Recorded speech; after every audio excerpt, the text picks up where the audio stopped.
Okay, here we go. In 5, 4, 3. Hey, what's up, guys? My name's Kellen, coming to you here live from the theStreamtv studios. I just saw the door open here. I was walking down the hallway. I'm like, ooh, buttons. Kind of wanted to push some of them, so I'm gonna see how that goes. And what are you doing in here? Who the hell are you? I'm just kidding, guys. In all seriousness, I work here. I'm just the janitor. Anyway, our good friends at YouTube are doing some server maintenance tonight, but that's not going to stop us from bringing you the content that you crave. So we're about to roll here. All 3 of your favorite after shows are coming up here next. But first, catch this little promo from our good friend Tommy Bechtold and Chris Gore. Stay tuned.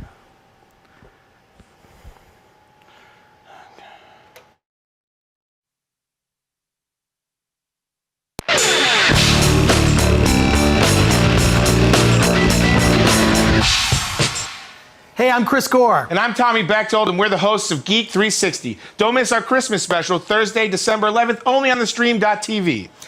Tommy, why are you dressed like that? Well, I know you're a Superman fan, so I thought I'd make you feel comfortable. Batman fan. I'm a Batman fan. It's no problem, buddy. This real quick.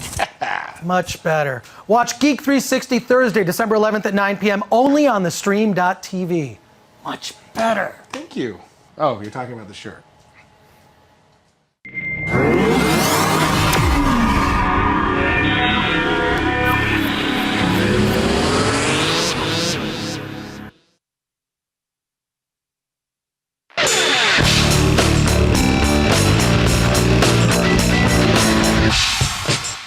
Hey, I'm Chris Gore. And I'm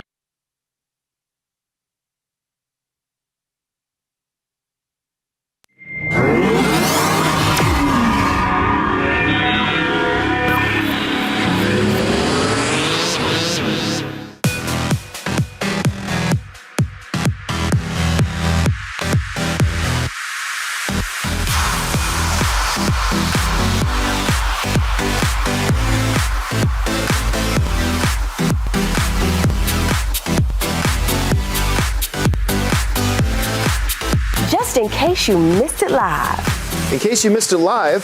Just in case you missed it live. Oh, just in case you missed it live. In case you missed it live, I'm doing something right now. We're all super excited. This is dancing. So what would that be, like a 7? I cannot! I literally cannot. You guys have got to get it together. Don't hate the player, don't hate the game. Hate the contract you didn't get. He's a coward. He's a giant chicken shit. Oh my gosh. Oh my gosh. It's going to be like hurricane. Whoa. Watch out for those girls. They are gagging them.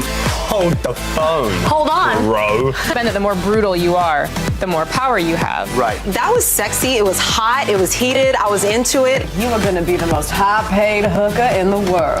Go ahead and invite your friends and everybody. Tell your mama. Tell them, don't ahead, turn the stove off and get up on the computer so we can get on the stream.tv. Thank you again for joining us, and until next week, bye-bye.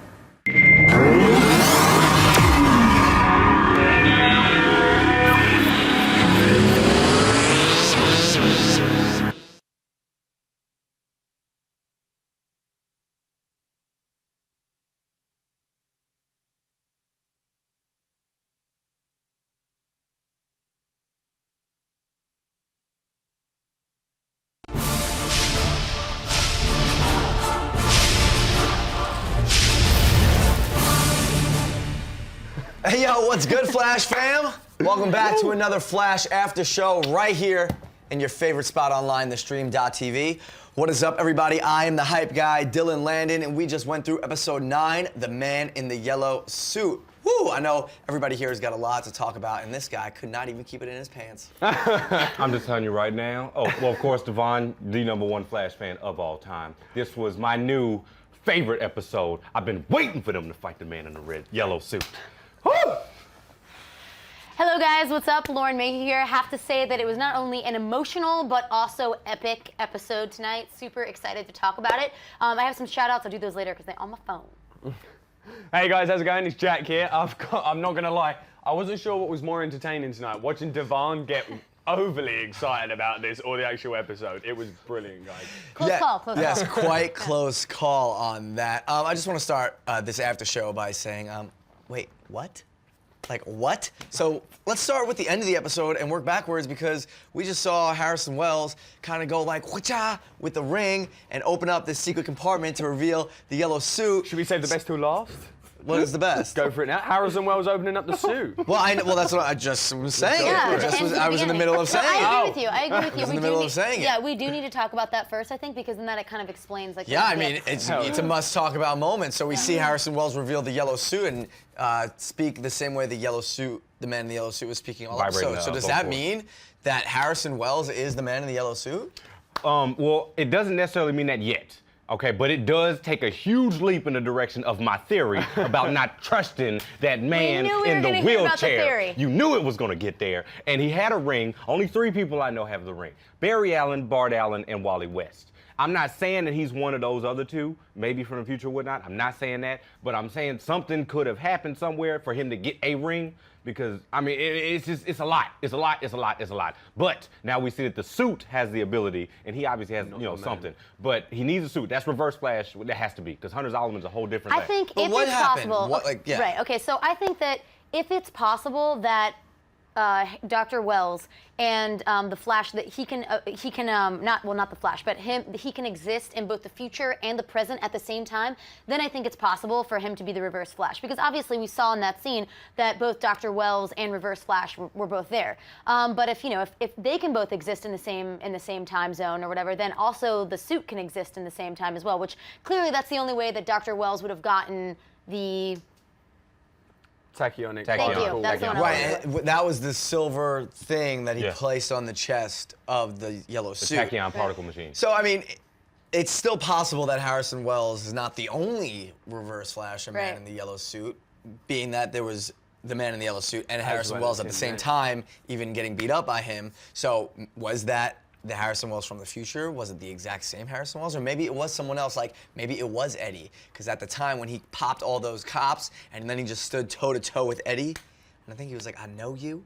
I feel like that might have been him. See, you can't throw that Thawne out there without having something to do with a yellow suit. Whether it be Eobard, a.k.a. Eddie Thawne, whether it be Thaddeus Thawne, a.k.a. Inertia, okay? That's a clone of Bart Allen. That's a whole different story. We can get there, but y'all know what I'm talking about. I think the only thing that would be cooler than 1 Reverse Flash is 2 Reverse Flashes. Yeah. I know. Oh, God. And They're I technically think like we're going 5. there. It's going to be like a paradox. But guys, exactly. we know you love to comment, so let us know. Hit us up right now on YouTube below here, on Twitter. Use the hashtag #TheFlashAS. Also use the hashtag #TheManInTheYellowSuit. That's been going around, and let us know who you think it actually is. Now, I mean, it was pretty clear, like, I guess he's him, but I'm still not completely sold. I know he spoke the same way. It's so weird. I know the only he thing spoke that's the same bugging way. me, like you said, is when they were in the room together.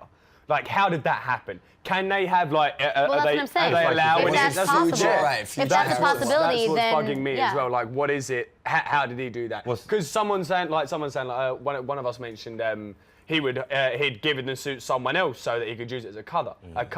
But if he gave someone else that suit, that person would be like, hell yes. But like, if Harrison you know Wells was from the future, why would he need to go into that room and look at the headlines from the future? Wouldn't he already know? Yeah. No, because it seems like to me that if his future self is coming and visiting him, that maybe his future self can't always be keeping him updated on like what's going on. So this is his way that his future self probably created this time capsule or this time machine for him, to see all the future events so that he could be caught up with what's coming. So maybe he knew from the future events, his machine, that he will become the Reverse Flash and then kind of get a kickstart going on that. But like we said, guys, there could be more than one Reverse Flash, and I think that's still a possibility. It's kind of like if future you left clues for you, and then you stumbled upon them, and it was kind of like, hey, future me, like this is what you need to do, like to become. Exactly. It's a hot tub time machine when he like stays back in time and creates Back to the future, of course. Yeah, exactly. But another reason why it really still might be, I love that scene when Man in the Yellow Suit, when Reverse Flash like popped all the cops and then was standing toe to toe with Eddie.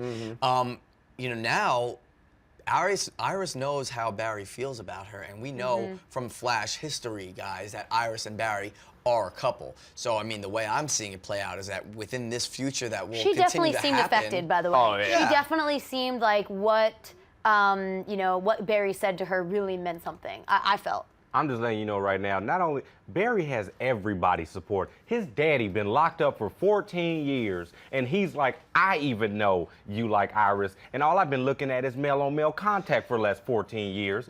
I'm just saying, Iris is not blind to it. She's in denial, okay? Just like you said.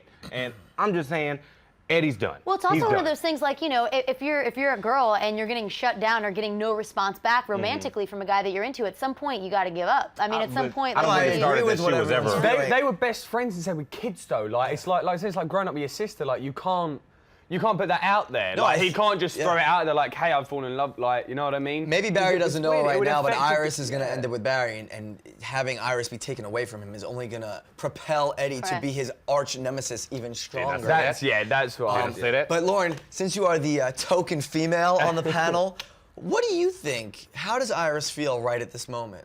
Well, I Because mean, now she's moving in. She said she's moving in. I mean, I'd say that she feels kind of conflicted, you know? It's like, you know, a guy that she's probably, whether she knows it or doesn't know it, has had feelings for Barry, like, you know, her whole life. And, you know, definitely, like, loves him, you know, in some way. If not a romantic love, at least loves him as a friend because she's grown up with him. And I think that, you know, that's a lot of information to take on, like, as a girl, especially when you finally think, okay, like, maybe this Barry thing isn't going to happen. So I've actually found someone that truly does make me happy, and I'm going to go in this direction. I've made a decision. She's made a commitment. And then to get that information then, I mean, that's just, like, a mind-blowing, like, I think you just need time to digest, you know? I mean, that's a lot for anyone. Now I want to put Jack in the scenario. Okay. Jack. In the middle, toward the middle of the episode, Barry didn't tell her how he felt. But then at the end, he did. What changed in Barry if that were you? If you were in that scenario, what would have changed? Well, I believe his conversation with his dad was what Definitely. changed him. Hey, shout out to Grant Gustin, though. That was amazing. Yeah, oh my that was goodness. a Ron good scene. and that with your old man. I felt it right here. Hell yeah. It was like one shot, the camera was on him, it didn't cut away, and he started to cry. Dude, so burst it out. Well played. I had man. like something welling up in this eye right here. I was Yeah. like, no, not around my bros. Yeah, the hairs not on the around my back. homies. Hairs on the back of my neck were tingling up. But no, I think, not gonna lie, worst time ever to tell someone. But I also think it was his last chance. Necessary. He was like, okay, this is it. It's been 25 years like that I've been in love with this. Well, 14 years that I've been in love with her. I've never told her she's moving in with this guy. That's it. I gotta tell you, I just had this massive emotional call with my dad, who's gonna tell me that if I don't tell her, then I'll never feel good about myself, and that I've been hiding from this fear for so many years. I think that cap, it was like a pressure cooker, and it just went. But now it'll be interesting because the whole time leading up to now, we were like, when is he gonna tell her? Now, for the rest of the show, I'm sure the How whole is she season, gonna respond? the whole time we're gonna be waiting for her to hit back. Yes, Devon? Can I just spit some realness real quick? Get Do to you it. mind if I spit some realness? Eddie's done. There was never any Eddie. As fast as she was willing to jump out for Flash, Eddie's just the boy of the now. Flash is the man that she wants. When she finds out that Barry, she knows Barry loves her. The connection is too strong. Exactly. You know, he's sitting there holding her on the arm, know, and she's I- like, She's looking back. she's over there. Yeah. Hey, what's up? Yeah. So Eddie's done. He's been done, been there, done that. X out. Barry think loves her so, now. too. Then she gonna find out Barry is the Fleazy Flash. What? Okay, game over. Dawn, you're out there. I don't know if you in the yellow suit yet or not. I don't know if you're coming from the past, but it just got real. Well, I'm just want to say that sometimes you have to go through a few Mr. Right Nows to find Mr. Right. And Mr. Right has been there under her little black nose. The whole. Just telling you right now. And now she sees it, tears falling, bam. If he would have said Flash, panties was gone right then. Right, so she was this close. When is this close. that gonna happen? I'm sure soon. But we gotta stay on the man in the yellow suit because it's the name of the episode. It was the mid-season finale, guys. This whole first half is over. Woo, crazy. Why did he return? Why now? Why is he here now? Just to torture Barry, or is there more? Actually, I think that's a really good question because I was also like kind of concerned / wondering why. I mean, he definitely is just playing these crazy sick mind games with him and just beating him up and whatever and getting under him. But I don't understand if he doesn't like Barry and he doesn't want Barry around, why not just kill him? He has a destiny for him. Remember, he said he was like, it was my destiny for you to be there when that stuff happened to your mother. And he like when they had their fight, what did he say? Our race isn't over yet. Yeah. It's like I think the man in the yellow suit knows what the final outcome, knows what the situation's going to be. But obviously, with this being a great TV show and with Grant Gustin being the Flash, they've got this initial where the man in the yellow suit is going to. But I think the Flash is going to come up and do something to change. Just to remind you, with Thawne, I'm not sure if it's Eddie or not, but with Thawne, okay, Reverse Flash, he's jealous of Barry. and everything that has to do with Barry. That's why he replicated the accident and everything. Originally started off creating the suit, which is why this has to be, it can't be Hunter Zolomon. Hunter Zolomon had the accident on the treadmill. But with that kind of jealousy and envy, I'm pretty sure he's just toying with him. Let alone he knows the results and he knows what's coming because he said we've been fighting like this for a long time. Like that's obviously Another time question, travel. and Devon, maybe obviously. this is for you. Why does Barry's, like, you know, when you look at him, even in the Flash suit, looking like you or me, I mean, he has the outfit on, but still, why is Reverse Flash vibrating at The all whole times? time vibrating. The whole time. I mean, it's the same way Barry would do it when they would look at him like, you don't need to know who I am. guess Like, so. he's not ready to reveal himself yet. I want to jump in though and point something out that Harrison Wells had Joe secure the say the word? Well, I've got it here. Tachyonic. The tachyonic particles, the tachyonic technology. He had Joe West go get it from, and Barry go retrieve it from that lab, put as Mercury, bait, yeah. and then swiped it for himself. Yeah. So he needed this stuff for his suit to like recharge it. As I've said from episode 1 of this damn after show, He was I setting it do up for not himself. trust that man. And now we see why. The audacity to pull a flash ring out, bruh? A flash ring? Like, I'm hurt. No, how'd he get I'm that hurt. flash ring? That's got to be from the future that he It has took to off be. from Barry. It has to be, because it ain't been made yet. And if they really do the flash ring where like the costume pops out of the ring or something like that, That'd be He does the boom and, so he goes, good. and But he's gone. Cisco will probably make it for him or something. I'm pretty sure Cisco's Cisco's totally his gonna right-hand come out. man. And bruh. what if they craft it out of the ring around Iris's neck? Probably. That's what I was thinking when I saw it in the thing. I said, "Oh, she gave him a gold ring. Hold up, hold up." Oh. But I don't know. But see, that could be one of the things. That would be Remember, I cute, told you, Reverse Flash's future, Iris's killer. I'm just saying, Whoa, he could get the whoa, ring and be hey, like, spoiler in alert. memory of Woo-hoo. Iris. Bam. You know what I'm saying? Talk about dagger to the heart right there. Dagger to the heart. Got another metahuman running rampant around Central City. Firestorm is back. Yeah. Ronnie Raymond. But not the Firestorm or Ronnie that Caitlin remembers. Correct. What the hell is going on with this guy? Well, Firestorm being two different people. One didn't physically survive, Martin Stein, but Ronnie Raymond, you know, you got to take the But handsome mentally boy they're first. both still there, right? No, but he take said, that. I'm You gotta not take Ronnie. So Might have been the Martin But Stein that's what influence. I'm saying. It had to be the Martin what I'm Stein saying? hat, which would also make sense why he wasn't remembering what happened because he wasn't there for any of it. But good thing he was there today in the nick Yeah. of time. Yeah. Well, he gave him his own. What made me laugh? He gave him his own nickname. He called himself Yeah, he Firestorm. called himself Firestorm. I was like, damn, metahumans nicknaming themselves. Beat now? I'm like, Cisco that's so to it. much better. You know I thought what it was I gonna be mean? like, I'm the Human Torch. Wait a minute. No, Wait that's a what I minute. mean. I'm sorry. No, I don't comic. think, I don't think Martin Stein was a Firestorm, huge I'm part sorry. of him on this one. I think he just completely lost all his memory and everything in the explosion because he got hit.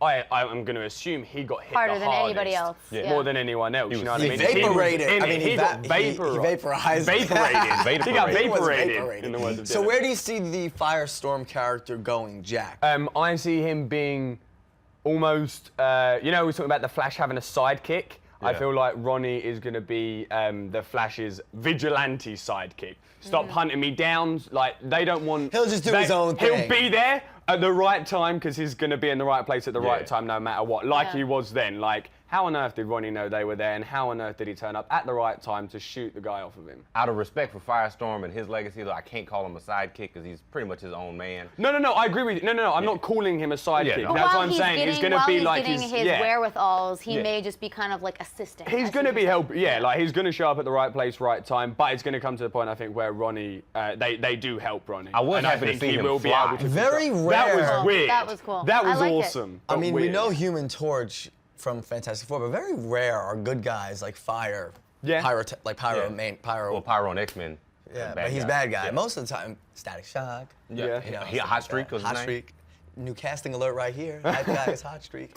So pros and cons of this episode. What did we love? Anything we might have changed or anything? And maybe some predictions for the future. I think we're going to start seeing Barry's dad play a bigger role in this show as we continue to I move think he'll be on. coming out soon. Well, he's coming out. I think he's they're coming letting out him out. soon. You have to. I mean, Joe was like, keep it between us, Eddie. You know, it was weird what you saw, but it's time to let the boy out. But Stop what if making him it's? sit But there. what if it's like now we know the Reverse Flash is here. The Reverse Flash killed your mother. Killed your wife. We shouldn't let you out for your own safety. Well, or I we mean, need to what's keep his you dad somewhere. gonna do? Was that he ain't no more help than the guys with the Honestly, guns it was in the really room. interesting though the way that he was reacting when Barry was talking to him. Like his facial expressions almost like was a little bit concerned because it was almost as if he maybe knew more than he was letting on. Yeah. Ooh, I can see that. You That know, could be cool. I kind I of can got see the that. feeling that he didn't want Barry really going any more into it because he was afraid of what the future would hold for Barry if Barry pursued that. If it was like a movie, we'd find it all out in like an hour. I know. Now I gotta wait like 8 years to like find out all the answers. Like, I'm probably not gonna watch the show in 8 years from now. I'll be like 33 or something like that. Damn. It just kills me, man, because like I say, the Oh my reverse God, flash that they're 35. using, he looks like the Zoom version, the Hunter Zolomon bro with the red eyes and but he's the history of the reverse flash on him. So it's like he got the stank of one, but the look of the other one, and it's like you're pulling me both ways now, and you got Thawne running around with your baby mama, like, For the record, I'll definitely be watching the show in 8 years from now and continually with all the other cartoons I still watch to this day. I'd watch the show until I Lauren, die. I got a question for you. Okay. What would you like to see different or better in the second half of this season when we come back January 20th than what we've seen so far? You know, I have to say that I really like how the second half of the episodes that we've seen so far has kind of taken the turn. I think that the high level of emotion and drama that's kind of happened, as opposed to just introducing new superhero, new superhero, new superhero. I love that, and I love meeting the characters, but I feel like now we're really in the meat of it. So I'd like to see more of the weaving and the complexities of the different characters and how they interact. Yeah, there's definitely more meat. I've been feeling a lot more to meat, discuss. depth, and stuff like that. Jack, anything stand out from this episode that you just saw? No, I just really like the emotional underline in this one. Again, like, I really like seeing the actors get themselves to work. Like we said about Grant, again, great job in that episode, buddy, like, hands down. And just overall following them just as people, just following how it is going with them in their everyday life, and the point that it's come to now is just really strong for all of them. And Definitely, it's just nice to see how they've all evolved. So much to look forward to in this second half of the season. Guys, tweet us your theories, your fan photos, anything you want to say to us right now, because we're going to get to it in a couple seconds. Use the hashtag FlashAS, stream.tv, go crazy, make up your own, and we'll get to some of those fan questions right after this quick break.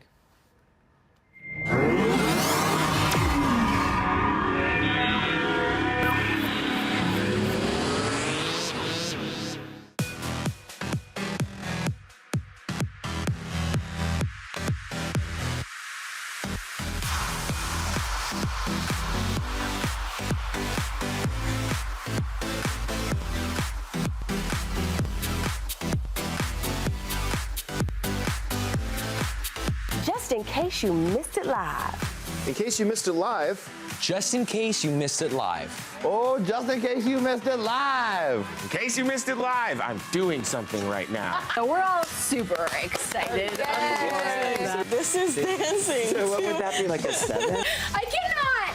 I literally cannot. You guys have got to get it together. Don't hate the player. Don't hate the game. Hate the contract you didn't get. He's like Howard. He's a giant chicken shit. Oh my gosh. Oh my gosh. It's going to be like hurricane. Whoa. Watch out for those girls. They are gagging them. Hold the phone. Hold on. Bro. That the more brutal you are, the more power you have. Right. That was sexy. It was hot. It was heated. I was into it. You are going to be the most high-paid hooker in the world. Go ahead and invite your friends and everybody. Tell your mama. Tell them, don't go ahead and turn the stove off and get up on the computer so we can get on the stream.tv. Thank you again for joining us, and until next week, bye-bye.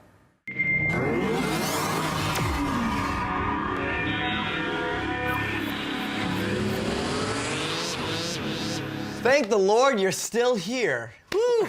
I know you got hungry for a sec, went to the kitchen, but you made it back in time. Good job. I got some Flash shout-outs right here. You guys are your own superheroes. We got Bo Edmonds, accused sniper. Buck Pawns, Black Panther 3432, Hydro Knight, V17 Lash, Jamie Raphael, Abraham Martinez, Starlight. And we got so many that I can't even get them all. But guys, thank you for hanging out. Yo, Crazy Sniper, dude, you gonna go see that American Sniper over Christmas with Bradley Cooper? Apparently it's insane. And I do want to give a quick it's shout out incredible. to somebody I promised I was going to say, at Wannabe Glenn.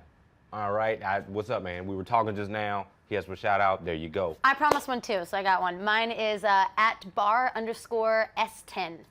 There you go. Yeah, what up? So we got some Twitter questions like we got every week. These are from YouTube, actually. Mike Reese wants to know. He says, I'd like to see Cisco become Vibe as my computer goes away. I'd like to see Cisco become Vibe. Isn't it possible this Boomerang research may start that process? Okay, now this question is referring to last week when Captain Boomerang was around in On the Cisco. Arrow. On the Arrow.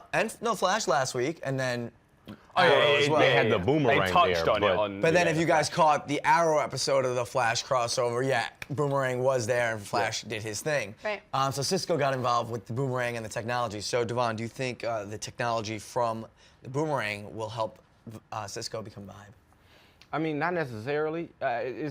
It could possibly happen as far as the way the show is going, but I mean, I don't think it was like a machine that gave him his ability. That did like it's like the Shocker in Spider-Man. You know, how he had the little wrist thing. Yeah, I don't think it was that for Vibe. That's why he was such a threat in the comics. Even though they made him a hero. Like he was like okay. So where does Vibe get his power from? Oh, I mean, I think he, same as everybody else. Just it's like gear. Where he was just.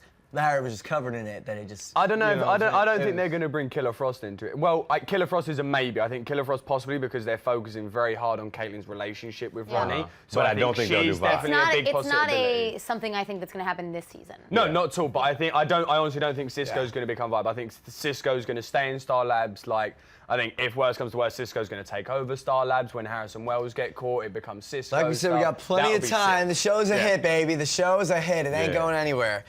Kay Keenan wants to know. So Kay Keenan wants to know. Oh man, if Dr. Wells' purpose is to find something to control or counteract the Flash, why wouldn't he be happy with Captain Cold's gun and tell Cisco not to create anything like that again? So Captain Cold's gun could stop Barry, but then Dr. Wells wants something to stop Barry, but said to Cisco, "Don't ever make anything like that again."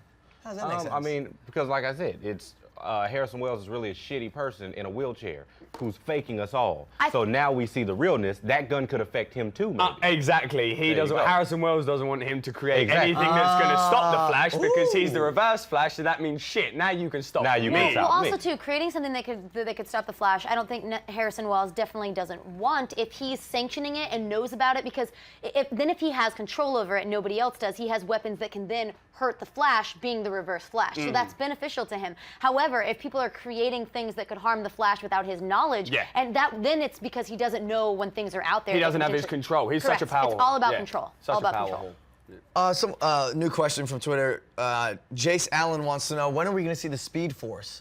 And how does the Speed Force influence the Flashes? Well, the Speed Force is where they derive their abilities from, all the speedsters. And then the only time there was like an opposing, like a negative Speed Force was the whole Hunter Zolomon thing. But I mean, it's hard to say because technically we are seeing it already. But we're blaming it on the accelerator machine, particles, whatever. But I mean, eventually it should come out because Barry is the Speed Force, like the strongest one. He's the one that becomes the Speed Force. So over time, but that had to be like a season 10. There's only so much Speed Force to use. I think we touched on the Speed Force the other episode when he lost his powers in the Blackout episode. When he was there, he wasn't able to move as fast, and then he tapped back into himself and stopped. Because we learned Harrison Wells from getting shot, getting struck by lightning, and he got there that quick. And I think that was the first time we really saw him use the Speed Force. And that also showed us that it's from him, it's like all he's in connected him. to it. It's inside him instead. Now, before we get out of here, the Review in Eternal, what up? You just gave us a great idea. Guys, call to action. We want you to get involved. YouTube, Twitter comments. Let us know what a slogan should be for our after show. A catchphrase. Like the Flash after show. Bum, bum, bum. Okay? Okay. You guys said we're going to try it too. But everybody out there, if you could come up with like a saying or a slogan that would follow our after show, take our personalities into account, you know what I'm saying? And let us know on Twitter what you think would be a great slogan or a catchphrase for us. We'll get to thinking as well.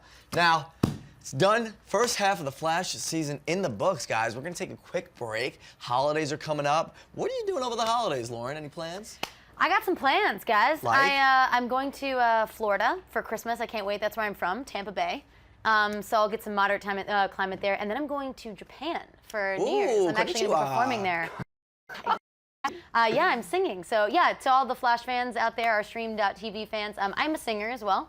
So we saw Lauren in action last week. That's right, they she came was and doing some saw me Santa sing. Baby. She was great. That's right. Jack, what are you up to this week? Or Over Christmas, I actually get my wonderful family coming over. I can't wait to see my mum and dad and my sister.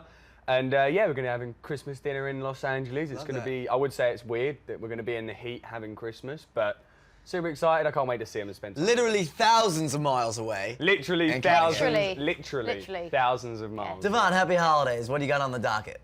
Well, I love my family and friends, but The Flash isn't gonna be on, so I'm probably just gonna lock myself in the closet. I'm gonna lock myself in the closet until it comes back. So hurry back. That's it, guys, over at CW. Devon about is you? on Suicide Watch. What about I'm you, gonna get to Dylan? it. I'm gonna get to it. I'll be taking off back to New York City for 2 full weeks, and I cannot wait. You get the cold. Just gonna eat so much pizza and bagels. I'm gonna hit all the spots. Are you the thin crust or the deep dish? No, guy? no, get it right, sister. Get it right. Thin crust. Oh no, I'm Not definitely that deep dish. cake in Chicago. And that Chicago, that we don't Chicago like stuff. So it's going to be great. We'll see you guys back, I believe, January 20th. It's going to be awesome to see you once again, but stay in touch with us over the break via Twitter and YouTube, of course. Keep on the lookout for all of our content. And if you got stuff to say, you know where to find us. That's it for 2015 Flash Fam. It's been a lot of fun so far. You guys have been awesome, and we will see you guys in January 2016? 2015. 2015. All right. Peace out, everybody. Merry Later. Christmas, guys. Happy holidays.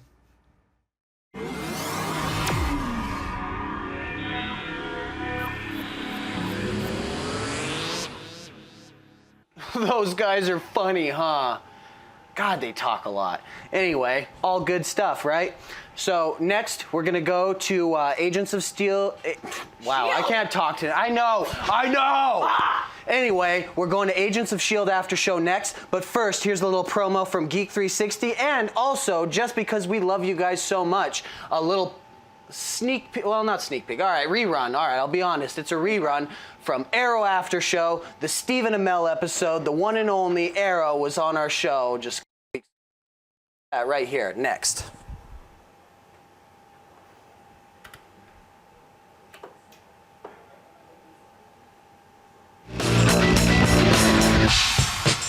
Hey, I'm Tommy Bechtold. And I'm Chris Gore, and we are the hosts of Geek 360, Is that muted? premiering December 11th at 9 p.m. on theStream.tv. It's December 11th, so I dressed extra Christmassy. You're wearing a tank top and a bathing suit. I don't know what Christmas is. Weird. Watch Geek 360 Thursday, December 11th at 9 p.m. only on theStream.tv. You really don't know what Christmas is. Well, now I'm embarrassed. It's that thing with the pumpkins, right? Yeah. Not really.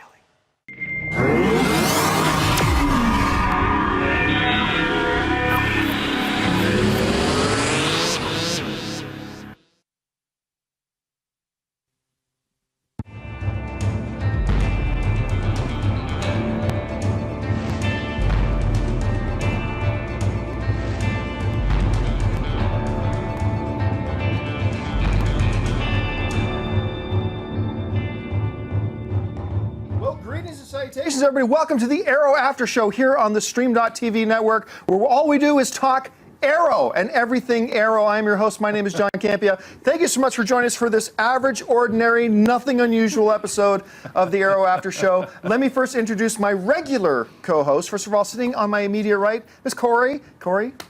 I am not quite regular, but yes, I'm Corey Takei. Hey, guys. Sitting way over there, of course, is Ann Campia.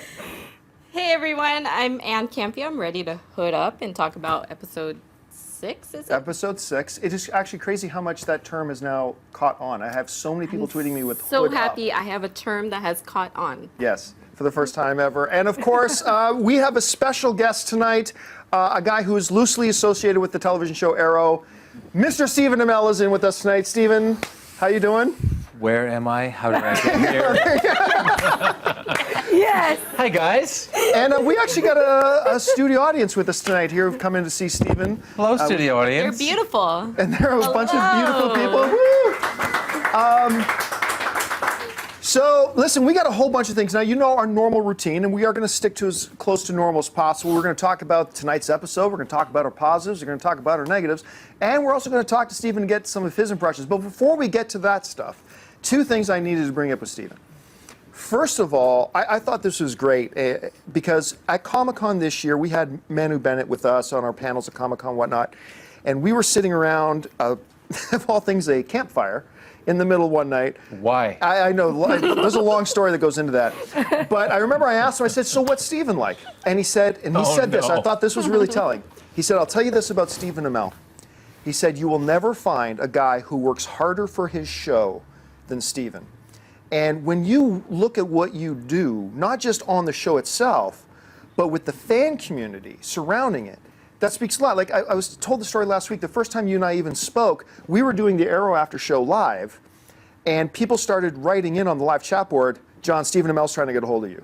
That's right. What? Stephen Amell, look at your Twitter, look at your Twitter. So I look at my Twitter, and there's Stephen Amell writes, somebody tell John Candy I'm trying to reach him. That's right. And then we got you on the show over Skype for the first time. But you have such a connection with your fans. Where does that type of work ethic and that connection with the fans come from? I'm so competitive. I'm just so competitive. I actually stopped running cross country in like 9th grade because I was not as talented as some of the other long distance runners, but I was so competitive that I would keep up with them, and I actually started to get anxiety about how much the races would hurt. This is a true story. And so I stopped running cross country, and I am that way with Arrow.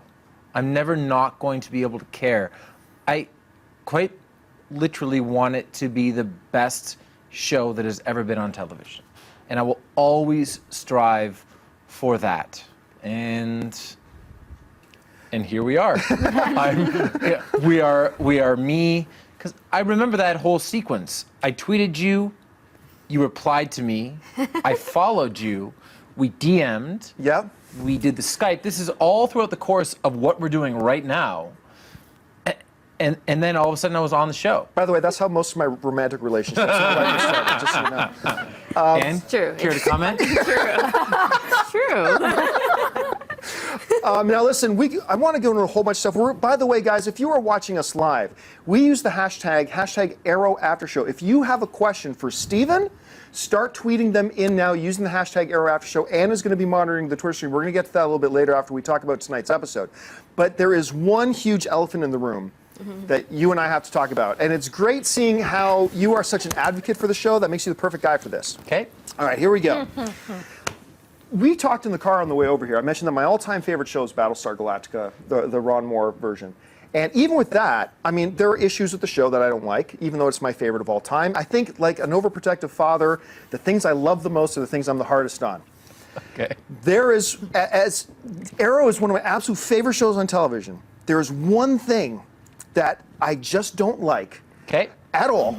And I'm thinking there are only two people in the world who can help me see the light or talk me into something or show me the error of my ways, and that's either Guggenheim or you, and Guggenheim isn't here. Okay. I can't stand Laurel. I can now the performance that we get from her I think has always been great. I just felt like the Laurel character is the one character I felt a lot throughout the show that has not quite ever been able to find its way. And the concept that she becomes Canary hurts me at this point. Like I've to the point that I said, unless they can come up with a really creative way to say how she becomes Laurel, man, this show may lose me because it's driving me crazy. Why am I dead wrong about this? What am I missing here? The writers will be, Guggenheim included, will be one of the first, they'll be the first to tell you that, especially throughout the first season, Laurel, and to the same extent, probably Tommy and Thea, were a little lost in the world. One of the things that people care least about in the writer's room on this show is Oliver's secret identity, which has been evidenced by the fact that everyone finds out his secret identity. They don't care. They don't find that interesting. If you watch on The Flash, I give it 7 episodes before everybody knows that Barry Allen is the Flash. Yeah, it's true. As we move through the second season, they then had the idea that they were going to take the Laurel character down a very dark path. And like you said, you can never fault somebody for performance. No, actually, we talk about it a lot of time. We think she's really great. You don't have an issue with Katie Cassidy on great. The performance level. So what I would say, relatively succinctly, is if you trust this show, and it seems like you do, then trust in their vision for Laurel. So you're saying hang in there, see where they're going with I'm this. saying hang in there. I mean, I know some images came out on the interwebs. Which was so ironic that those came out today. We'll talk off the air about why they came out. Shouldn't have said that. And, but I will say this. anyone that thinks that Laurel is going to go from somebody that gets the crap kicked out of her by some dude in episode 3 or 4 or whatever, episode 3, tries to reprimand some guy who clearly was beating his wife or girlfriend and gets the crap kicked out of her, is going to go from that to what Katie Lotz was as the original Canary. We're never going to ask our viewers to make that jump. I'm so glad you said that, because that has been my big fear. And that's my big thing too, is Oliver went through 5 years, and I'm constantly trying to figure out, okay, we're about 2.5 years into Oliver's journey to becoming what we saw in season 1. So where is he? What does he know? What has he learned? Like, there has to be a progression. Now, the other thing that I will say is, it's television. So and it's not the 1960s. Things have to happen relatively quickly. We are in a microwave age of television, which is probably the wrong piece of technology to reference. But besides the point, hang with it, especially through the winter run of this show, meaning episodes 10 through episodes 12, 13. I feel like this will be paid off for you. I really do. Well, awesome. Someone told me, and someone tweeted, this is Laurel's island. Like, this is us watching her go through what, in essence, was Oliver going through the island scenes. Her learning that just wearing a mask and learning how to fight is not all you need to be a vigilante or be a superhero, that you need more than that. And us as viewers are watching that as, present time for Laurel, and just to bear with that, because it is a struggle to see her, go through that transition. Yeah. Again, it's so hard when that makes you don't say too much. I know so much, but again, let me reference episodes 10 through episodes 13, which was I'd say if there were 3 main focuses of season 3, I'm not going to talk about the other 2, and I'm going to say that one of them was episodes 10 through episodes 13. The people who make the show, we read spots like Green Arrow TV, which I think is an excellent site covering the show. We see your after shows. We read what the internet says, and no, it doesn't affect the writing, but out of the first 2 seasons, it was generally agreed upon that our worst 2 episodes were episode 10.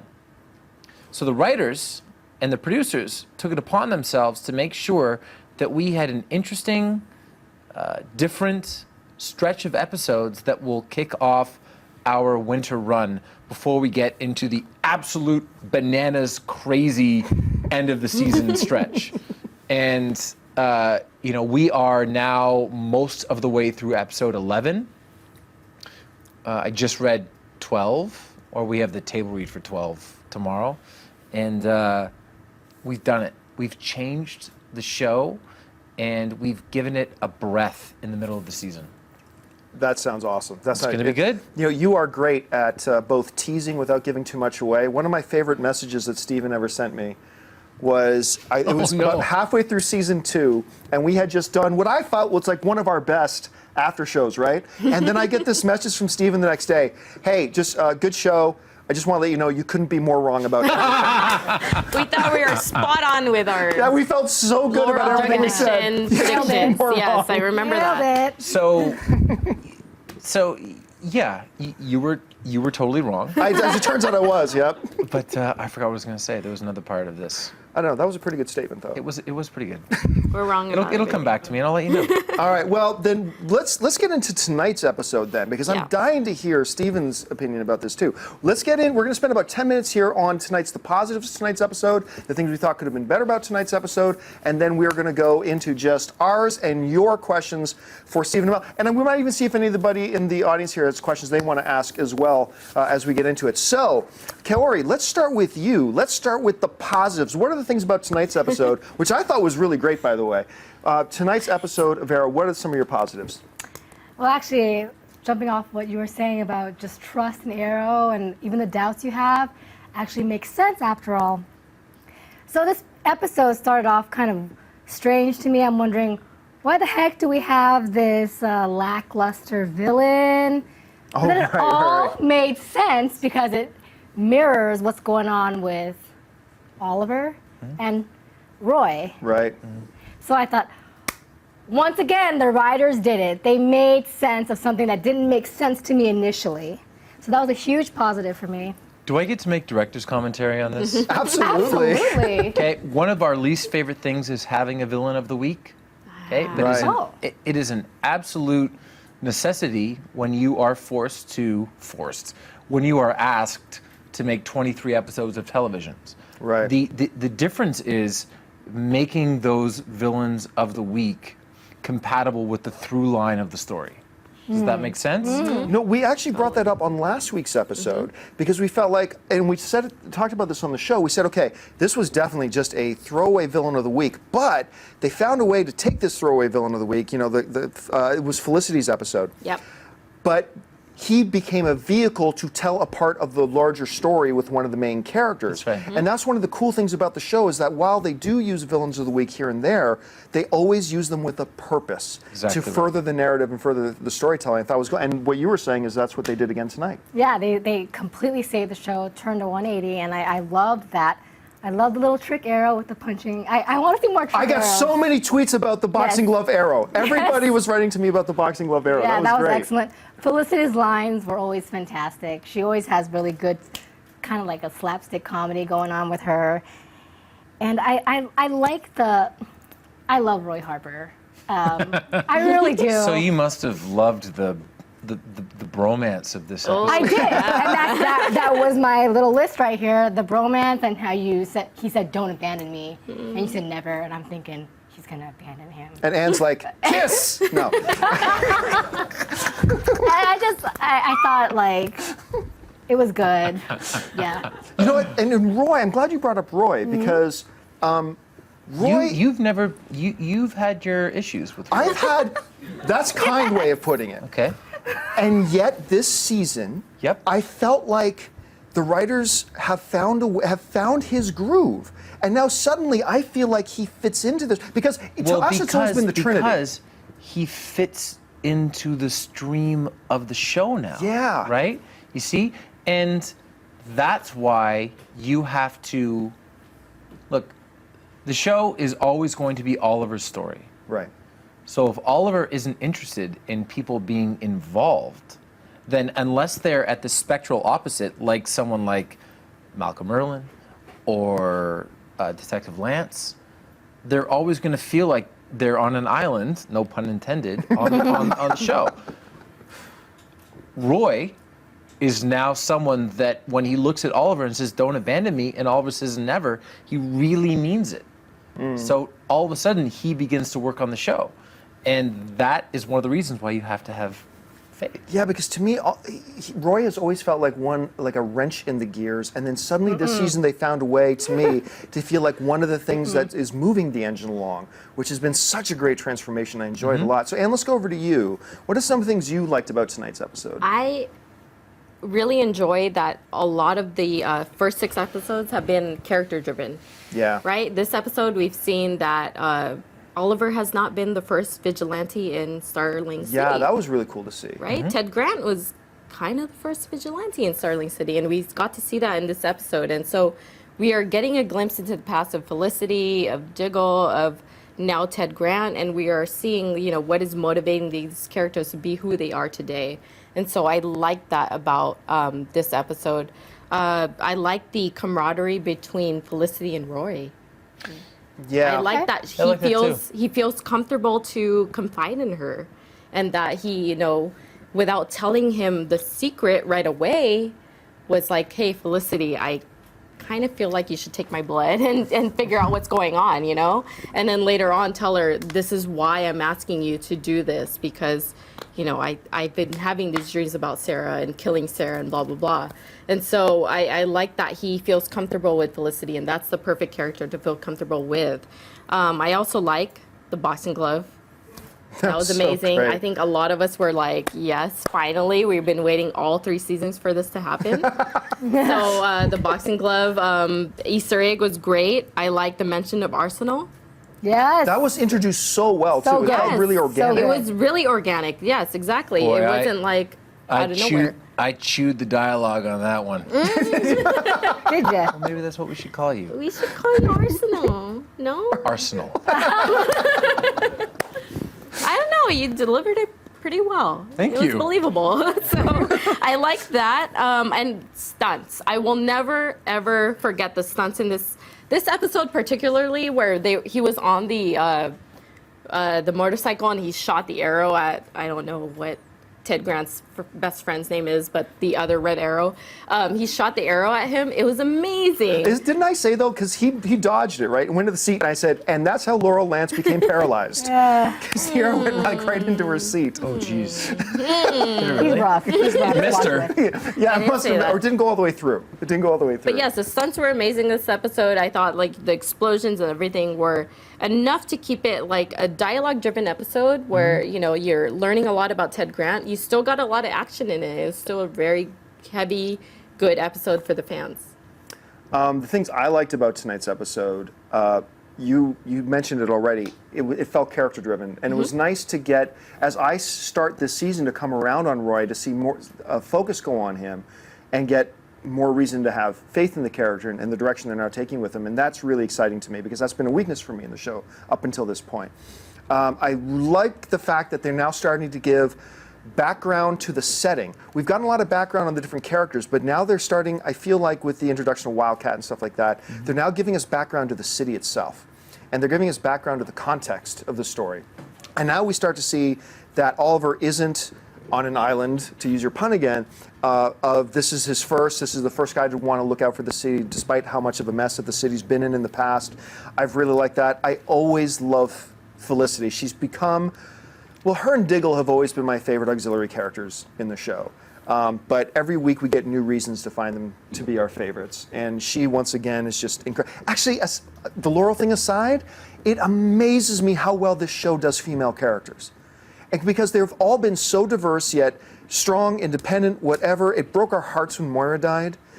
She was just the baddest bitch in the world. Tears. I loved her. Yeah, we all cried. Yeah, everybody cried on that point, but I love that about the show. And in the midst of all the action, they kept it about story and kept everything about moving us as an audience, our understanding about who these people are and who the characters are, why they're doing what they're doing, their connections to each other, especially between you and Roy. They moved that forward tonight, and so I was really impressed by that. So, Stephen, what did you like about the episode tonight? Good question. I haven't seen it since the network. No, I look. There are episodes in our year and that I know are big episodes. You know, the first episode this year because it's a premiere. The second episode because it's the immediate aftermath of Sarah's death. The fourth episode because it's our 50th episode, and to me that should always be important. I didn't even realize that. Yeah. It's our 50th episode, yeah, and you know, for episode 6, I feel like episodes 6 and 7 are episodes that bridge the gap between, again, our 50th episode and then our crossover episode, which is coming in December, right? Early December. Right, with the Flash. That's what we said. And then our fall finale, which has always been the moment that we set the table for the second part of the year. Right. You know, that was Malcolm Merlyn being unveiled as the Dark Archer. That was Slade Wilson alive in the present day, and that this year is. But for this episode, I feel like we have gotten much better at really moving the story along and making an episode that maybe doesn't have these gigantic climactic moments, but is just all around a really good, entertaining hour of television. I feel like, you know, the Culture Maltese episode this year, Felicity's backstory, and tonight, and next week, the Cupid episode. I love, it's called Draw Back Your Bow, but I felt like all of those episodes have been really strong. So I don't have a specific moment. I liked working with Jera Ramirez. I liked interacting with Katie as the Arrow, because that's not really something that we've gotten to do yet. Because people would ask me at the end of the second season, Laurel knows you're the Arrow. What's that like? And I'm like, well, the last 3 episodes take place over one night. We haven't gotten a chance to think about it. And then at the beginning of the season, everything was good. But we never got to see them working together. So it's nice because we've never, like the scene underneath the bridge, or the scene, when she and I and Ted Grant are talking, it's like we've never had a moment for that scene before. So anytime that we're 2+ seasons in and I get to do something new on the show with a core character, I really enjoy those moments. Before we get to our negatives, one thing I forgot to mention about my positives is the other week we were talking about the Arrow's place in this world. And one of the things that I love is that, to draw comparisons within the DC universes, I really feel, especially with The Flash, that they've been setting up Arrow almost as the Batman in this universe, where, there's a lot of heroes in Batman's universe, but everybody knows he's the guy. He's the guy on the block. And I felt they kind of set that up with Arrow, and I really like that with the introduction of Wildcat. Sometimes some shows, when they're bringing in other characters, what they feel the need to do is make the main character diminutive a little bit in order to set up the other character. And I love the fact that you and he had that confrontation right off the bat, and you schooled him pretty easily. It was a pissing contest. Yeah, it really was. And I like the fact that Oliver handled him so deftly, maintaining his place while still bringing in a new character. And I like that they did. They didn't feel the need to make Oliver diminutive in order to bring in a new character. And I like the fact that they did that, and I thought they handled that really well. With that being said, let's talk about the things. Even the greatest things in the world have drawbacks. So let's talk about some of the things we thought could have maybe been done better tonight. Let's start with you, Kara. You look like you're ready to say something. I'm ready to go. Okay, well, I don't know why this bothers me, but why does Lance still not know? I know, right? Detective. So messed up. I'm the detective. Why does he not know that his daughter's dead? It just frustrates me. I mean, he should know. He has I thought you were going to say that why doesn't he know Oliver is the Arrow? Like, No. why couldn't he connect those dots? I like that kind of Yeah, well, I wish they parallel. would tell him. Yeah. I like that. I don't like, Diggle is usually the voice of reason. He always has something great to say to Oliver when Oliver's kind of in doubt.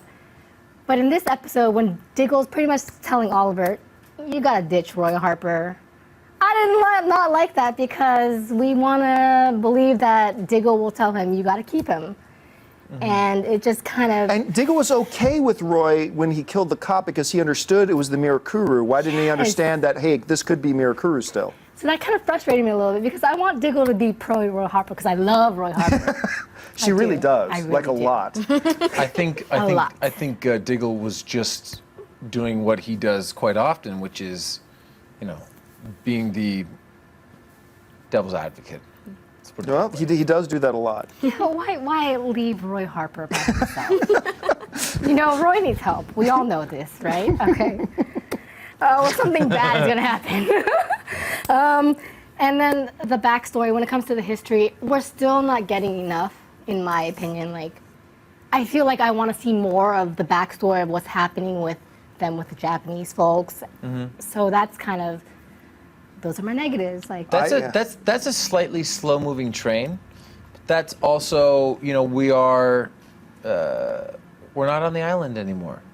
It's a different vibe. The island was life or death. The island was soldiers and, crazy freighter. And Hong Kong is not that. So we also feel like we've earned the right, going into the 3rd season, to maybe give a little bit more of a slow burn. Okay. Speaking of Hong Kong, I totally forgot. I was going to ask you if you can bring your Hong Kong wig tonight, but I totally forgot about that. Is that a wig? Yeah. It's in the beanie. Tonight's episode is really cool for me because I really liked the episode. It wasn't my favorite episode of the season so far because that was the other episode. But I only found one thing. Magician. Yeah. It's so good. Magician. Yeah. Yes. I was like good. woo, mind blowing. I only had one problem with tonight's episode, and it's not just confined to this episode. It was kind of alluded to before. And I guess we're still in ifs here. if Roy is not the one who killed Sarah, because we were talking during the episode, right? We were saying, because I was convinced it was Roy. Even before they had the episode, I was convinced, no, Roy did it. It's a Miracle After Effects, and they did last week's episode. If it wasn't Roy, I'm unsure how in his dream he knows what Sarah's last words were. Because we see in Roy's vision her standing there and saying what her last words were, which was, "What are you doing here?" And then, and so if it's not Roy, and we don't know for a fact it's not Roy, you know it for a fact if it's Roy or not, but we don't know if it's Roy or not, but if it's not Roy, I felt like, well, how in his dream does he know what her last words were before she died? So that's, but honestly, that's a nitpicking thing. That is the only thing I thought that I didn't like kind of correlate in my head with that. So who was it? That's been the question for weeks. Who killed Canary? It was Sin. No, I don't know. No, who was it? knows. No, I mean, take the time right now to make. How about you tell us who it was? It was a very short person. We know that, right? Oh, actually, Do we? I didn't. Well, I mean, From Felicity's thing about the trajectory autopsy. of the arrows and whatever. Come on. What's your theory? Knock it off. Make a guess. Okay, well, you know, I'm it. clearly wrong because all season my guess, after the first episode, my guess was it's two. Well, I had two theories. If the next word out of your mouth isn't a guess. Okay, I had two guesses. One was got one. Tommy. Okay. The second one was Roy. Okay. And it looks like I was wrong on both counts. Can we go to the other Asian? Yes, I got The one. other Asian. Thea did it. Okay. Okay. I will say, I will say Sin. Or you. One Your of- eyes bulged when I said that. Sin, Could've been me. Nissa. They're Could've all been. short. They're all short people. But I've been wrong every time so far this season, so I guess that's probably not. Could have been. What if Sarah asked me to? What would be your incentive to kill Sin? Oh. Oh. Maybe she didn't want to go back to the league. Oh, why Okay. would you say that? Okay, now you're screwing with our heads. Confuse the issue. And let's go to you. What stands out to you? Something you thought could have been a little bit My better tonight? mind is blown by what he just said. But, okay, so I thought everyone was a little sensitive in this episode, right? Like Oliver was really sensitive. Like it's like, oh yeah, you know, Ted Grant did it, whatever. I disagree. Oliver's always perfect. He's kind of sensitive in this episode. I still think he has feelings for Laurel, whatever. But I think that he jumped to conclusions with accusing Ted of doing, you know, 16, 17 But there was murders. an ulterior motive there too, right? Because he's with. He probably wouldn't just want to jump to a guilty conclusion had Laurel not been there with him. So there might have been a couple of True. dynamics playing there. I meant to say Stephen Amell's performance was not the best in this episode. Heyo. No, but yes, everyone is a little sensitive in this episode. Like Diggle, even like somebody that I feel like is very hard and has armor on every episode was like, yeah, Roy did it. So yeah, you should kick him out of the arrow cave. You know, Right. like let's not give him a second chance. And I was like, what, Diggle? Like out Couple of of everybody. things to consider here, okay? In all seriousness, Diggle has a newborn. Okay. Yeah. Speaking from experience. So does That shortens Oliver. the temper a little bit. We're no, getting there. I will say, keep this in mind all the time. You guys Breaking Bad fans? Yes. Okay. So you know when Hank finally finds out and he starts running down the list of all the horrible things Walt did, and you're like, oh my God, I had forgotten because they took place over the course of 5 seasons. Yeah. The thing that you have to remember about the emotional state of these characters is that their best friend was murdered and they don't know who did it. Right. And it is haunting them. And He named his daughter after And it her. hasn't been that long. Yeah. So there is, I feel like the show has struck a new emotional tone this year because of what happened to Canary in the premiere. Okay, well, to be fair, I'm not very convinced that Diggle and Canary were best friends. But he No, did name that's his true. daughter after. No, that's true. But best friends and a level of respect. I think that the level of respect was there. And that's being for sure. having a military background, he went into battle with her. So there's a Absolutely. camaraderie there, even if Yeah. they didn't have a long history. Absolutely.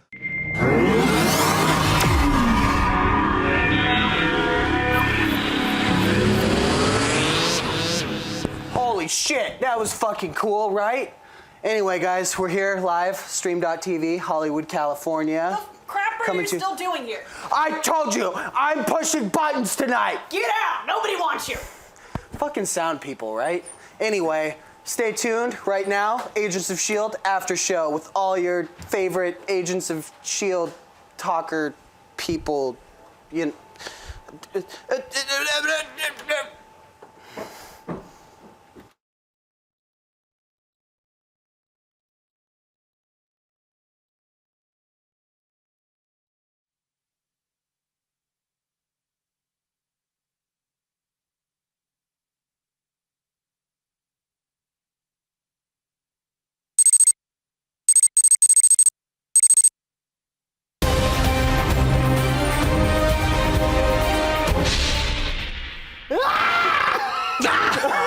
Welcome, ladies and gentlemen, to the winter mid-season finale of Agents of S.H.I.E.L.D. After Show.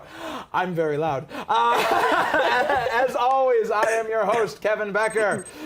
And joining me here in the studio is... Hi, this is James Hartman, guys. How's it going over there on the other side of the revelation full inhuman quakedom? Okay. I don't know what happened. I have no idea either. I'm just kind of crazy from this. I have no idea what just happened. Kayla Xera, you guys. I'm a bit under the weather, so I might cough a little bit tonight, but my body is still trying to handle that episode. I thought your body was ready. Nobody's body was ready. Hi, I'm Mark Cirillo, and I'm wearing my underoos as outeroos, and I'm getting drunk on the It's an exciting night here at Streamtv. We are killing it with the professionalism. We are just... It was time to propose a toast finale. to Marvel. To Marvel. Thank you. So, we are all super duper excited to talk about this amazing jaw-dropping episode with all of you, but before we do, that means that we need people to chit-chat with. So, right now, jump on your cell phone, telephones, hop on the Twitter box, all right, and invite everyone you can into our live chat, because later we're going to be answering your guys' questions. So, we definitely want to be able to talk to you. So, take a second. That's all the time we got. So, do it. Too much to talk about. I think that's all the time they got. Thank you, Colin.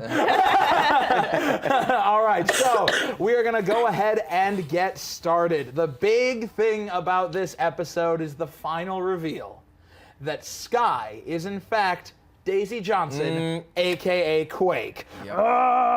Yes. Now, yes. In all of this revelation, we learned her dad's name is Cal, which probably means he is Mr. Hyde. Yes. There's so much going on there, but in the midst of all this, she made a decision.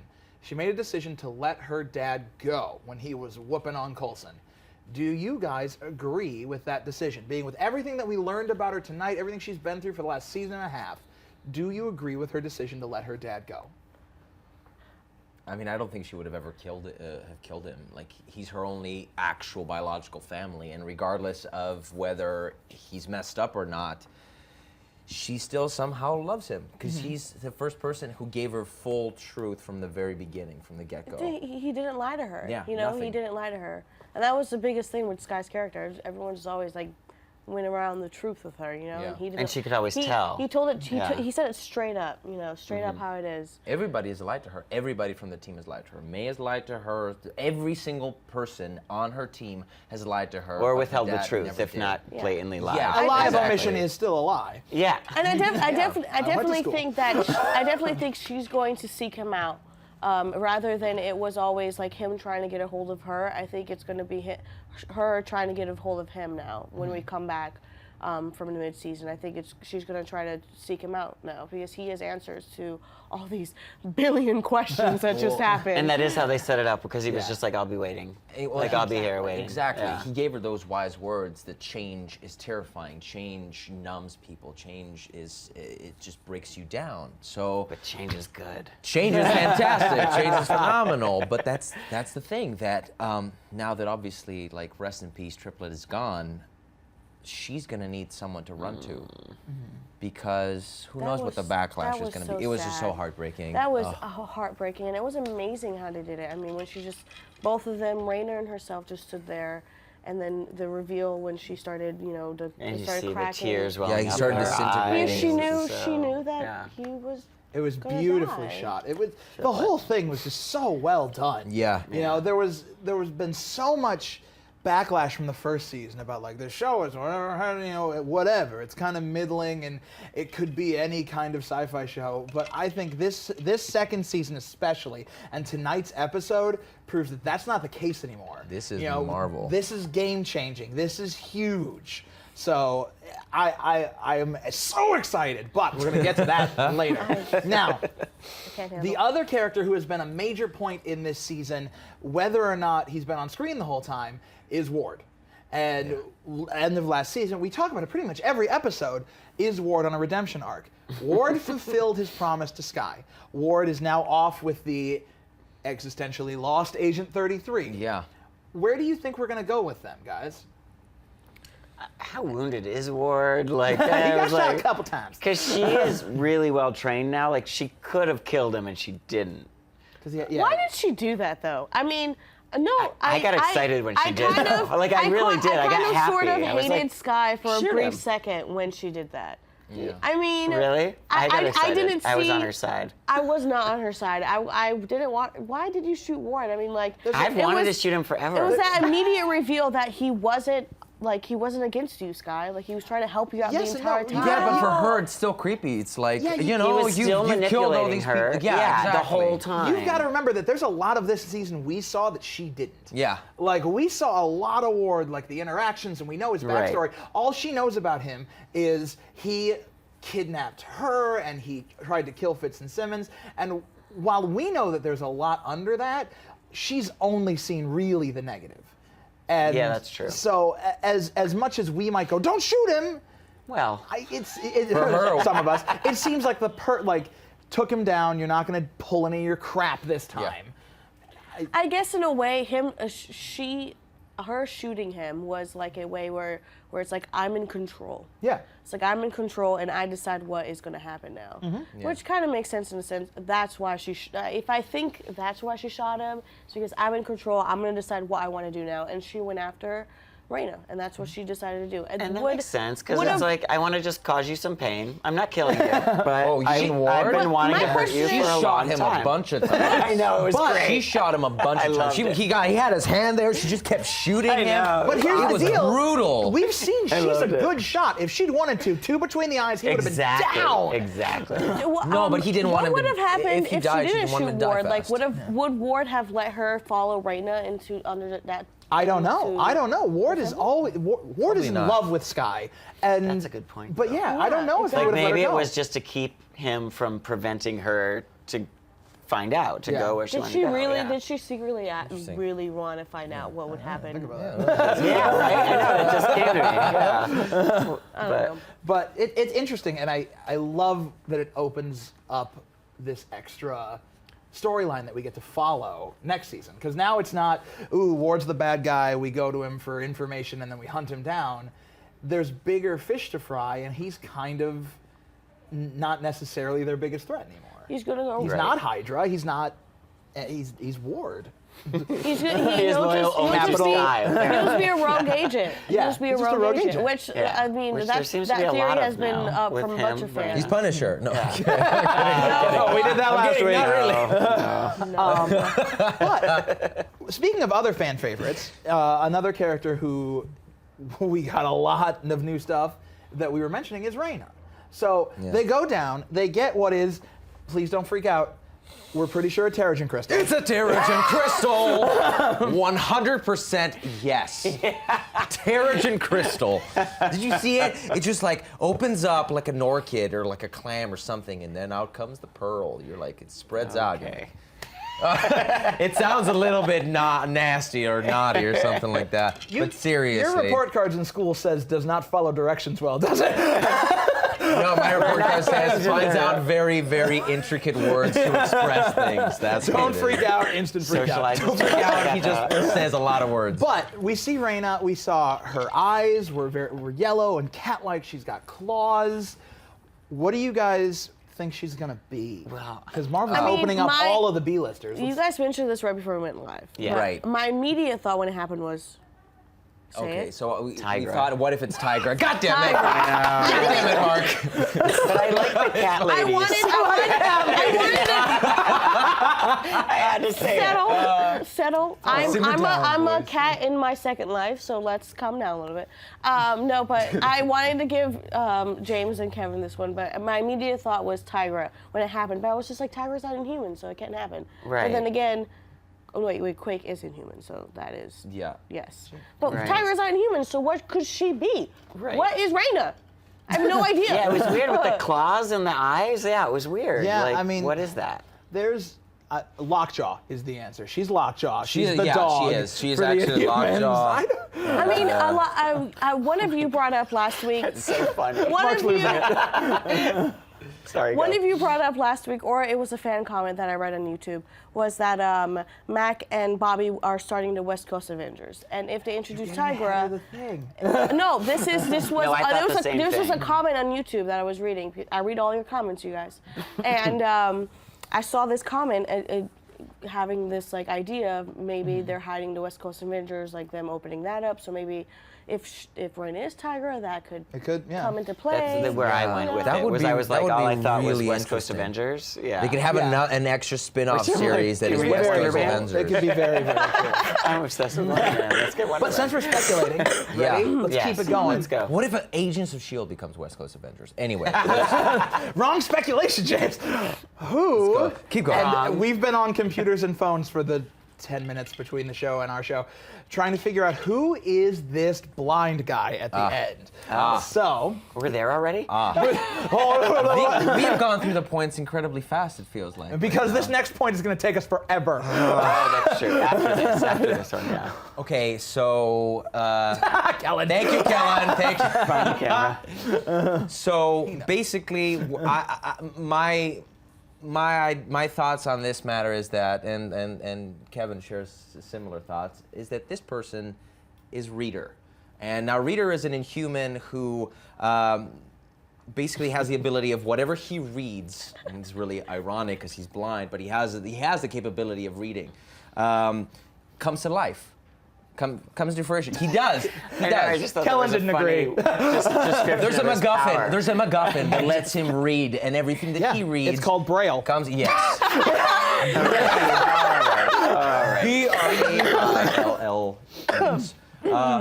And he's also the person who senses whenever a new Inhuman comes into existence. It has to be him then, because that's he's- exactly what he did and said in the episode. Precisely what he did. Another theory, which I'm taking out my phone for this one, a fan wrote that it could be. I'm It's getting not this. a phone, it's a Twitter box. It's a Twitter It's a box. Twitter Gonna box. make it a thing. It's a Twitter box. Oh, that's but really at Claudio, and the way he writes this is like Claudio. He says that it could be. I can't pronounce this. Vitimus. Vitimus, yeah. It could be Vitimus. My only issue with the Vitimus theory is that Vitimus has tentacle-like eyes. Yeah, he has like and then tendrils hanging it's from also his saying, eyes. I saw a list of Inhuman. Vitimus is the only blind and connects to Quicksilver. This is what at Claudio said. Oh, connection to Quicksilver would be cool. Interesting. They did announce today that there is a tie-in between Agents Age of of Ultron S.H.I.E.L.D. and Agents of S.H.I.E.L.D. Yeah, That's true. So it could be very Finally, interesting. it should be. So About we'll time have they to wait said and that. see. But being said that we have to wait and see, here's the big one. There's a lot that happened this first half of the season. There's a lot more that's going to keep happening in March. Kill me. Yeah. So, what do you That's guys just want to shorter. see second half of season 2? What do you guys hope we're going into? We've got through the Quake and the start of the Inhumans bit. Is there a storyline you'd like to see that you could see easily set up by what we got? Humanity. Are there, wait till I'm done. Are there characters you want to see? I have to say, I mean, as soon as you were saying that, I instantly thought I was like, well, I'd like to see a little Jeremy Renner guest star. And Okay. Mockingbird meets Hawkeye. Like that, that's what I want to see. Is it just me, or do I feel like they're going to return next where Sky is not part of S.H.I.E.L.D.? You think she'll leave? I think she'll leave. When she's now a super. I think she's going to leave. I think she's going to just, she's just going to have, she went through a lot in this episode. I mean, meeting her father, finding out what happened to her mother, this whole review of her powers. I think she's going to leave and she wants to be alone. That's what I think. I don't think that she's gonna leave immediately from the first. Like, actually, I think that the first episode is gonna establish that she's changed, and everyone's gonna be like, well, what happened to Triplet? Tell us everything. She won't understand because she was already, cocooned in the. But she clearly could see what was happening because as it was crumbling away, she was already teary-eyed. Like she saw everything, could not move, and could do nothing about it. Yeah, I don't know. It felt. And watching your friend die. And before your eyes. that was her at the end when everything started crumbling. Was that the reaction of the crystal breaking, or was that her and her powers awakening? I think it's her power. I mean, if you look at the X-Men mythos, these awakenings of powers can happen due to extreme emotional stress. Yes. Obviously, her powers were awakened by the Terrigen crystal, but That's I think exactly it what I think manifested happened. because of extreme emotional stress. That's exactly what I think happened. That's it. I wanted some more of the Terrigen mists. I Yeah. wanted some more You're a mists little in the obsessed with the Terrigen Terrigen. mist. But we did mention that the Inhuman I am movie's a not for little like 4 years, so we have a slow burn. Well, didn't Marvel announce? I mean, and I don't know if Marvel announced this, but I saw something online that that Agents of S.H.I.E.L.D. is going to tie in directly into Age of Ultron. Yeah, we just did that's that. what we Oh, you guys just talked about that? We just mentioned that. I thought you were here for that. That happened. But you know what? Actually, that's a good point. We're gonna catch Kayla up. While we do that, why don't you guys? No, she's fantastic. Why don't you guys go ahead and take a look? We're gonna get to your questions in just a moment. We want to hear what you guys want to see in next season. But before we do that, here is an awesome collection of the great shows that are here on theStream.tv. Take a look at this, and we'll be right back to talk directly to you guys. We'll be right back.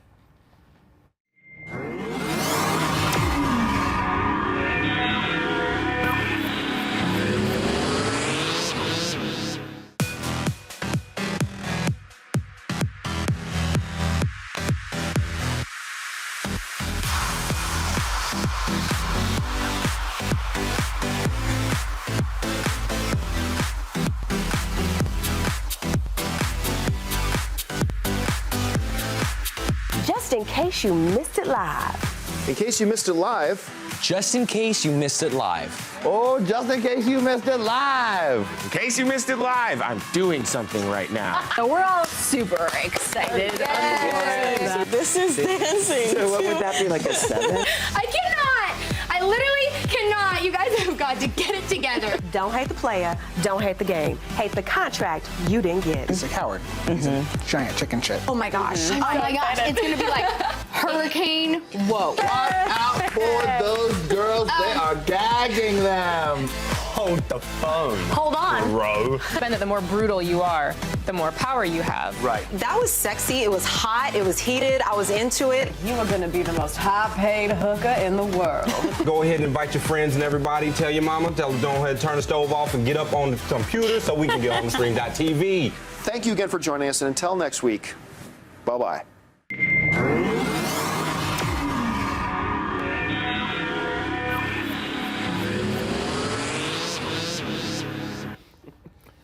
And we're back. All right, so definitely check out all of those great shows on theStream.tv. It's really great. Hit that subscribe button right now. Just go ahead and click, and we'll be good. Now, I have my my magic piece of paper here that tells me the names of some people who are participating in our chat tonight. And doggy, do we have a lot of people. So get comfortable. I'm going to do this quick, and I do apologize that I may butcher your names, and if so, tweet at me with pronunciations. Plow through it Others have super done fast. it. There's All a right, lot so of names. people who are in the Small chat with us print. right now: DigiDestin5555. Oh, nice. Spice Nug, the Reverend Eternal, Sam Clemens, RIGL, Luis Guzman, Melo the Kid, Buck Pones, Mr. Tony 1, 2, 3, 4, 5, Gabby R, Theta's Productions, Creative Concepts, Ty Etienne Francis, Den 247, Grim Jow Jaggerjack. Why? My favorite. Let's see, we've got X, Shmooey X, Diver X, Sam Misner, Hayer 815, Jose Jermosin, Ty Maciel, Nefrit Davis, Claudio Soares, and Poetess 704. Whoa. I know some of those people. Yes. Ooh, all right. That was Good job, Kevin. That was a doozy. And that's because we love you guys. Like, thank you for being there with us, because we wouldn't be here if it wasn't for you guys. So having you guys in this conversation with us is the best thing. Kellen really wants you to join us all the time. So don't make Kellen sad. It makes us sad. Yeah. I love this feature. Okay. We should do this all the time. I love that that's a thing. So one of the things that we do throughout the week is we like to collect your questions to us throughout the week and through the night. So we have a couple of questions from you guys, and for this I need to go to the Twitter box. All right, our first question comes from @HuneLinda. And they said, do you think the city took over Mac to defend itself? Would the same have happened to Coulson, who has GH325 in his blood? That question was answered. The first half of the question was episode, answered. yeah. It got, because if you notice, nobody else who went down there got all messed up like Mac did. They went down with the hazmat suit, but Coulson and Triplet went down there without and didn't get taken over. That's true. So it got Mac, it got its protector. Do you think that if Coulson had been the first one down there, that it would have taken him?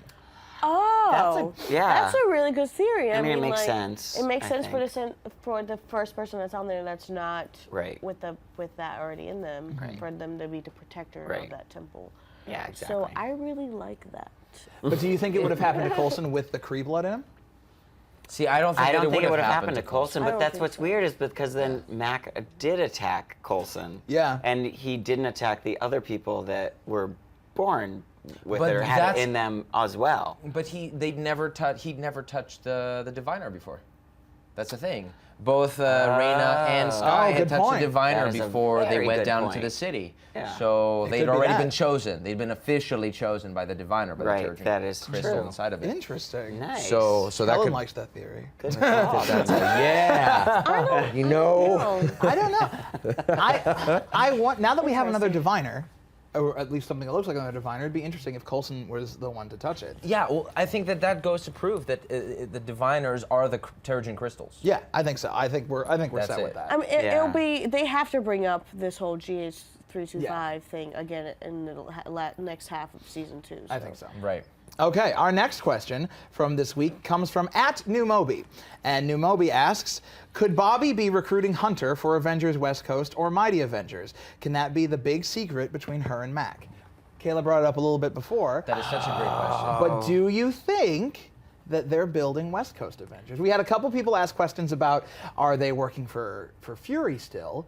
Could those be tied together? Could they be working for Fury to set up West Coast? And that's Hawkeye, buddy. That would make me so happy. Mark is excited. Yeah, I was a big West Coast Avengers fan. Yeah, back in the day. I wonder if I don't think they're calling it West Coast Avengers. I think it's just like a plan B. Because if they're setting up in a way where Age of Ultron, obviously the Avengers is falling apart. So what if they're setting it up in a way where that team is falling apart, so they're making a plan B for a second team. Which is basically how West Coast Avengers was always treated. It's just They always were a little bit like, hey guys. There's also all these theories. What if they're actually working for Captain America? Because they were saying that it could be like for Secret Wars, or that he's Captain America is going to be assembling his own team, and that when Civil War starts, he already has his own team of agents, heroes, people that are following him in the search for Bucky. So what if the stick actually contains information about Bucky Barnes and what his location is and what his MO is and everywhere that he's been? So all about his past. He's going back to try and find himself, trying to figure out what his entire life That was could be all interesting about. because that could be Hartley could have been searching for Bucky info in the Hydra files. Yeah. Yes, because the zip drive. the zip drive, flash and because they yeah. said that Hartley was working with them, and she was looking for something in that thing. If she was looking for like Zola's notes for what he did to Bucky, yeah, and why not go directly to the source, which is Hydra? I like that. That would be awesome. That would be fantastic. This is why we love your questions, which is why we're going to do another one. All right. Actually, Kayla, this next question you found. Yes. So I'm going to let you hit your Twitter box. Do you want me to say that? Let's do it. Okay, let's shake do it it. up, man. It gets crazy. Oh my! I can't say this. At Carl Haver Camp. This was a live question. Did Agent Triplet really die at the end? I thought the actor who plays him is supposed to be in a cameo in Avengers 2.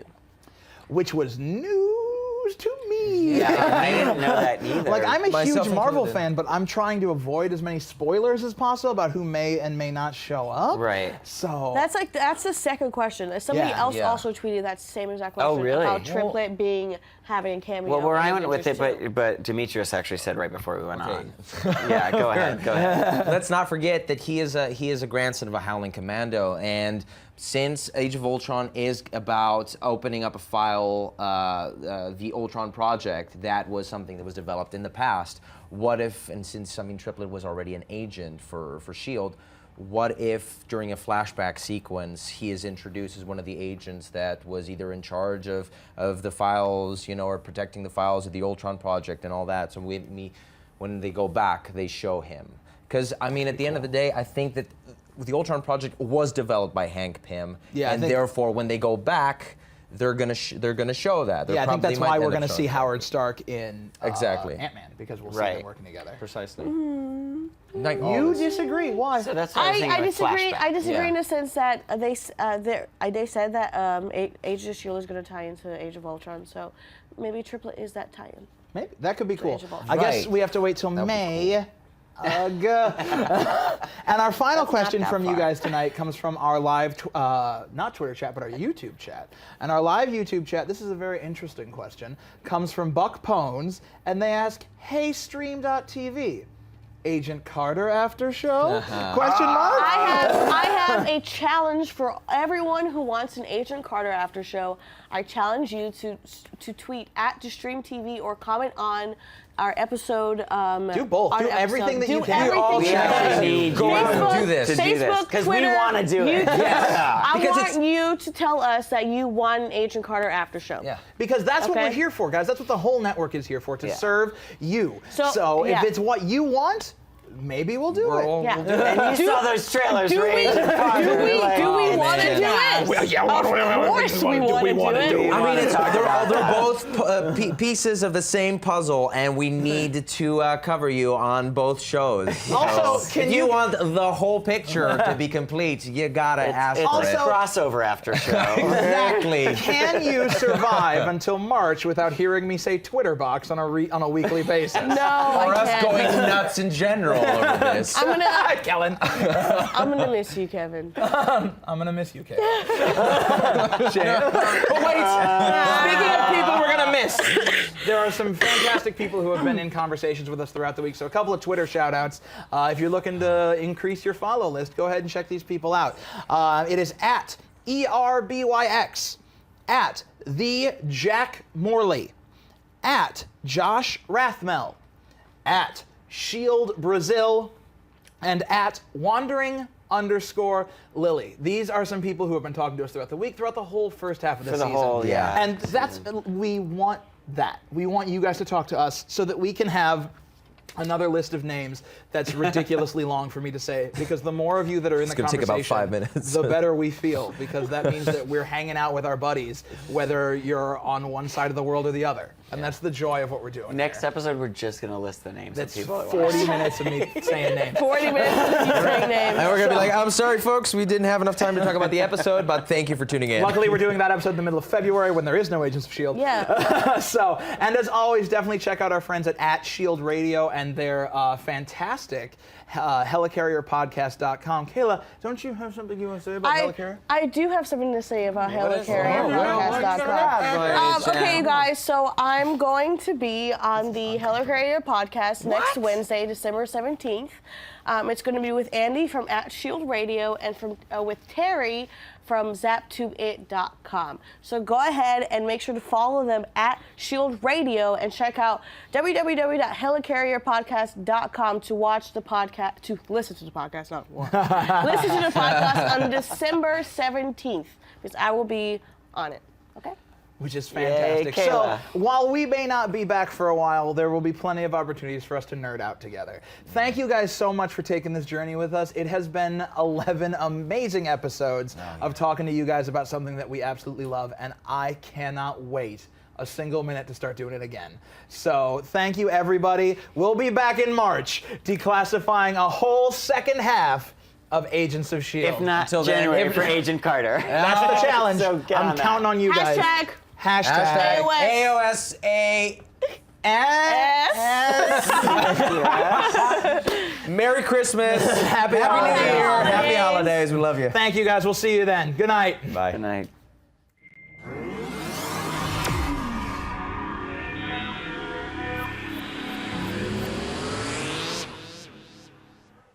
I love those guys. They're just so good, right? Aren't they awesome? Anyway, thanks for sticking around, guys, for our 3-show live special. Next up is Real Housewives of Beverly Hills, so stay tuned. But right now, I got another Geek 360 promo from our wonderful friends Tommy Bechtold and Chris Gore. And after that, I got an exclusive Strain after show with special guest Robert Mayette, who plays the master on the Strain. So catch that next. Now I just gotta remember what button it is. Shit. Damn it. Shh. You shut up. You don't tell me how to do my job.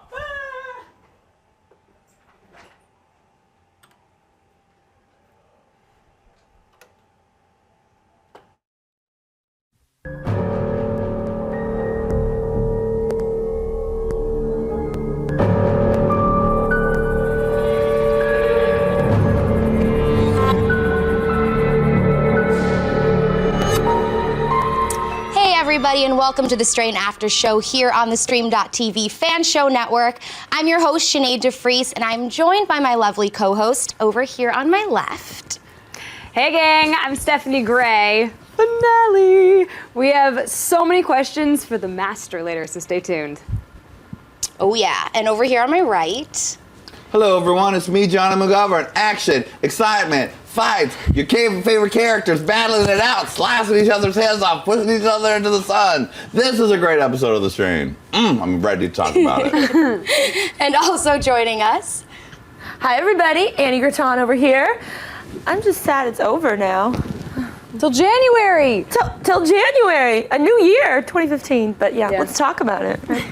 On that note, let's get right to it. Yeah, absolutely. Well, I mean, obviously, you guys know that tonight was the season finale of The Strain, and we're super excited for this episode of The Strain After Show because later, towards the middle of the episode, we have a very special, a very dark, very evil guest joining us, and that is Mr. Robert Mayette. He plays the Master, and we are so excited. He's getting ready to answer your questions, so keep sending them in using the hashtag #TheStrainAS on Twitter, because I know that we're dying to ask him some questions, so you guys will definitely have to let us know what you want answered as well. I need to know whether he's going to take care of his part of the bargain. I want to know, am I immortal? That was my impression, everyone. That was good. That was my old millionaire impression. That was good. That was Dr. Palmer. My question for the master. That would be his question for the master. Yeah. Will I be able to become a vampire? Yes. You guys, we already briefly talked to the master really fast, and he's like fully in character. He's like, well, the master, what did we said something, and then he's like, but the master sees everything. Yeah, all. he can't really see us yet, and he's like, oh, don't worry, the master can see us. Yes. Yeah, we're said, good character. Yeah, we're all so excited. We're really excited to have him on. And you know what? You're right, Johnny. If we had a question for the master, it would be, will Palmer ever become a vampire? And you know what? I don't think so. I don't either. Yeah. Yeah. Negatron there. He's too old. It doesn't look good, you know? He's like, looks like he's about to die anyway. That's not someone that the master wants to recruit into his master minion. But this episode, he did look a little more tan. Anyone notice that? Oh, yes. Honey, this was the episode where my two favorite gay-ass characters got together. Now, we always know that I-Course is a little bit light in the loafers, obviously. But now that Palmer got his health back, Queen went down to the spray tan shop. She got her old Ralph Lauren out of the closet. And they decided to go over to the Secretary of Health or whatever the hell that lady's name was. They wanted to visit her, give her a nice hug, and throw her over the balcony. Watch out for those girls. They are gagging them. Johnny called that. Palmer. You called that from the beginning. As soon as they walked, I think I just want to keep doing this. As soon as they walked outside, Johnny was like, "Oh my gosh, you guys don't take your eyes off of the balcony. He's gonna push her." And you know what? That was a huge positive for me in this episode because as soon as it started happening, like as soon as they started walking onto the balcony, I was like, "Oh my gosh, you're right. It is going to happen." Yeah, we all knew that was But Palmer, you know what? He's kind of been like this secondary character, if you will. He's a huge part of the story, but because he's been dying since the beginning, like we haven't ever seen him like this evil side to him. And the best part about his evilness is that he's so freaking nonchalant about everything. He's just like, done. I know, and it's funny too, at the beginning of the episode, they visit Abe's place, which, come on, stay out. That's his heart. You're going to take it home? Like, why do you want his wife's heart? True life, I'm a hoarder because he's keeping all of his organs too. Right? Why? Exactly. We really got to see the cunty, evil, dark, healthy spray tan Palmer because he's like, he's taking the heart, he's going through all of Abraham's stuff in the basement. And then he thinks he's got power. This is the thing, though. I want to see. Okay, then there's the part where Fitz, the security guard kind of guy, decides all of a sudden, oh, you know, I think you've turned bad. I don't want to hang out with you. But the thing is, we don't know the history of him in the first place, so I don't understand where the loyalty lies in the beginning with Palmer. You know, so I'm like, I don't care. Leave him. Like, why are you so attached to Palmer in the first place? I like that we got to see that character's arc. I'm wondering if we're ever going to see that character come back. Right, because obviously that character was also connected to Dutch as well. Yeah. So like, they need to say the backstory of him. Like, it's overdue. Maybe we'll see it next season or something because it was interesting. We did get to learn that now old Palmer has to use his own fingers to make appointments. He can't just be like, go do this, go do that. That's interesting, and maybe that's why we got to see the more evil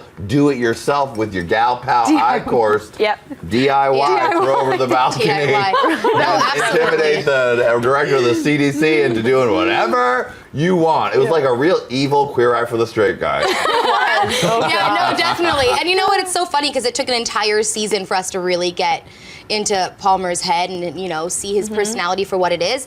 But I am really happy that we got to see something from him because this episode, within the first 15 minutes, I was like, this is Palmer's episode. Like, they took us so deep, into his entire personality for the first time.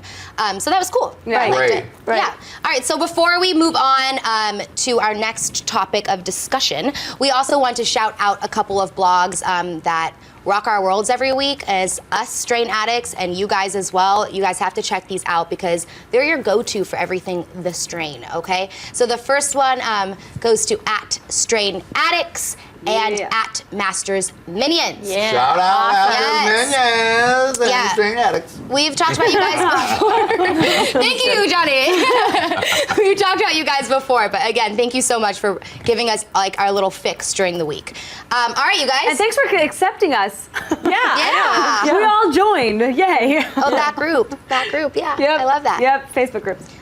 Okay, so hold on one second. We are getting, this is a live show. So breaking news. Breaking news. Breaking news we told you about earlier. Yes, Robert is getting ready to join us, so we just want to keep reminding you guys to send in the questions using #TheStrainAS. The Master himself. Yes. You guys, all right, speaking of the Master, we got introduced to the next biggest battle of the season. That's Abraham versus the Master, and the real battle begun.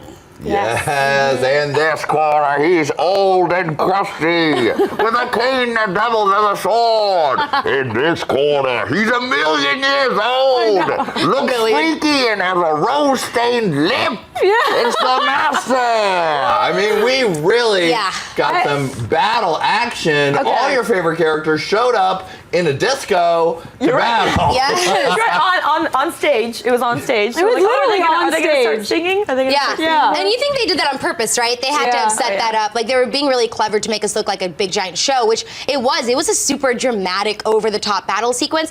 But I Gabe mean, made an appearance. Yeah. Hey, Gabe. Also, Dutch's girlfriend. Dutch's girlfriend made an appearance. Everybody. Oh, honey. It was a Okay. reunion, if you will. It was a weird, creepy, twisted reunion down there. But I mean, it was cool because those little tiny characters that we might have forgotten about just popped right back up. The almost thinking it was the wife.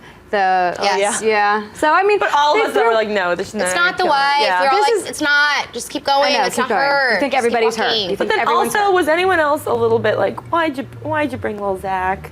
Like, why? Yeah, I mean, although at the same time, okay, well, first let's point out that we thought Zach was going to kill somebody at least because he had that gun in the promo, but then he didn't kill anybody. Right. But aside from that, this is what I feel like. They made all these appearances. They tried really hard. I wasn't as psyched about the battle scene. I was more psyched about when the master nearly died and everyone all of a sudden started slowly creeping back. I was loved like, that. go on with this. Like, tell us more about this and why and the whole the complex dynamics of the whole master controlling everybody. Honestly, Steph, you're so right, and because like now, you're welcome, girl. Now we know that. Now we know Johnny's gonna make fun of us for that later. He's waiting. Yeah, he's just stewing. He's He's stirring ready. in his brain. Now we know that the master is really connected to every single vampire because we thought maybe he had like his special higher ups that he was able to control, and then we were like, oh, maybe he controls like the low ones and that's like who he can talk through. But even I-Course is nothing without the master. Oh, yeah. And it was, That was so surprising. epic to That see was. that. This whole look on his face changes almost as if he went back into like sleep mode. Dormant state, Yeah, we right? got to see Icor Soul. It doesn't fit him. It doesn't suit him. You're right. He's too hungry sometimes, girl. Just because he wears a suit I doesn't know. mean he doesn't like to suck That's down on true. whatever he can get. We don't like to see it on him, you know. But I did love that backwards effect where they all just were going out. You know what's interesting about it too is because normally all the vamps are like this. You know what I mean? When they walk around, and then right when the master got hurt, they're all like, whoop. Okay, reverse. Yeah. Posture, guys, posture. It was really, really cool. And I love that the entire time Abe was probably like, I called it, guys. I told you this would happen. But then he ended up being wrong. Ugh, and this is the part where we were all yelling at the screen because they push Master out the window. They get the sunlight on him. He's lying there for a long time, and Abe decides to read a long speech about how we must kill the monster. You're like, hey, just kill him already. Just kill him already. Johnny, you are so right. I think the entire nation felt it. You're right about that. Yeah, you are 100% right. Let's talk about something a little less annoying because that actually did annoy the absolute shit out of me. And that's like my favorite little honey bunny comes back into the episode, and we have this burning question: who are the ancients? This was like some really weird sci-fi cool stuff. This was cool. This was so Positive. cool. This was awesome. I thought this was something different. Yeah, something different. I like when they start when it. Okay, people may hate me. It's not that I don't like the battles, but I like more when they explain this whole backstory Me too, and yeah. like The history. the science fiction behind everything. So yeah, I like the history, but this is what I'm wondering. Okay, are those ancients more connected to the strainy kind of vampires or more connected to the SWAT vampires? Do you see what I'm saying? I think it's very, very clear, right? Yes, I The think SWAT, they're the but SWATs. Yeah, they're running the show for the SWATs. Right. The He said ancients. you're standing before great honor. Like these are his masters. So there's so that means we just had so I guess what I'm saying is that means the master, the strainer master, is the top of the chain. No, they're the enemies. They're the the master enemies. and the ancients are on the same level. That's what I'm saying. The master declared war on He the broke the ancients. truce. So there's They no one broke the above the truce. master on that side, and there's Right. no one above the ancients on the SWAT side. Right. So it okay, seems, that's what I wanted. And it brings me to my tip of the week. Oh. Yeah. When you're in the middle of a converted gym, and the masters are all propped up taking a snooze. Don't wake up the ancients, because otherwise they need to eat. Ding! Yeah, that was so cool. Honestly, it was really that. such a great scene. A huge positive for me, Stephanie. I agree with you. It was so Definitely different. cool. I wanted to see. I, like you, Steph, want to know most about the story, the backstory, where this came to pass, and the more they give us like that, the more excited I am for season 2. Yeah, and I really want to see Gus take on that, what did you say, Day Slayer? Day Slayer role. Now I can reveal things I learned from the book. Ding! That the Gus is hired by them to be the Day Slayer. He's the next Karate Kid, except with vampires. I wonder if Robert can tell us more about what happened in the book. I know, I wonder. We'll see. Yeah, okay, so speaking of, we're gonna introduce now Robert Mayette, the actor, who plays the Master. We are so excited to have him here on the show for us, because we have a lot of questions, we know you guys do too. So let's connect with Robert. Hey, Robert. Hi, Robert. Hi. Can you see us? How are you all doing? Good, how are you? Fantastic. I'm great. Well, I'm not. I'm calling from, I'm at one of my cousins, and she lives south of Boston, near Cape Cod. And I brought my family down from Eastern Canada to bike. We're biking. We're biking around. Biking trails and stuff around the Cape Cod. So right now I'm at my aunt's, and she was very kind enough to let me, find a space and room and time to Skype with you guys. Oh, well, thank you. Thanks to your family. Yeah. And thanks for taking a break as well from your little vacation also to join us, because we're so excited. So many of us have a lot of questions, so we're going to get started. We're going to start throwing them at you, okay? All right, I'll do my best. Awesome. All right, Annie, take it away, girl. All right, Robert. So I've got the first question for you. As a fellow Canadian over here, by the way, just have to throw that out. Just for your character's POV, so we know that the Master, he hates humans, right? And just wants power. He just wants blood all the time. But then why, when he gets face to face with his rivals such as Satrakian, when he crushed the hands and stuff at the camp, and F, why does he let him go? Why doesn't he just, crush his head and, kill him right then and there, I'm wondering. Or why do you think? Why do I think? Well, I suppose the Master could easily, of course, crush anybody's head just like that. But the Master, he's I think, in my opinion, he's having fun.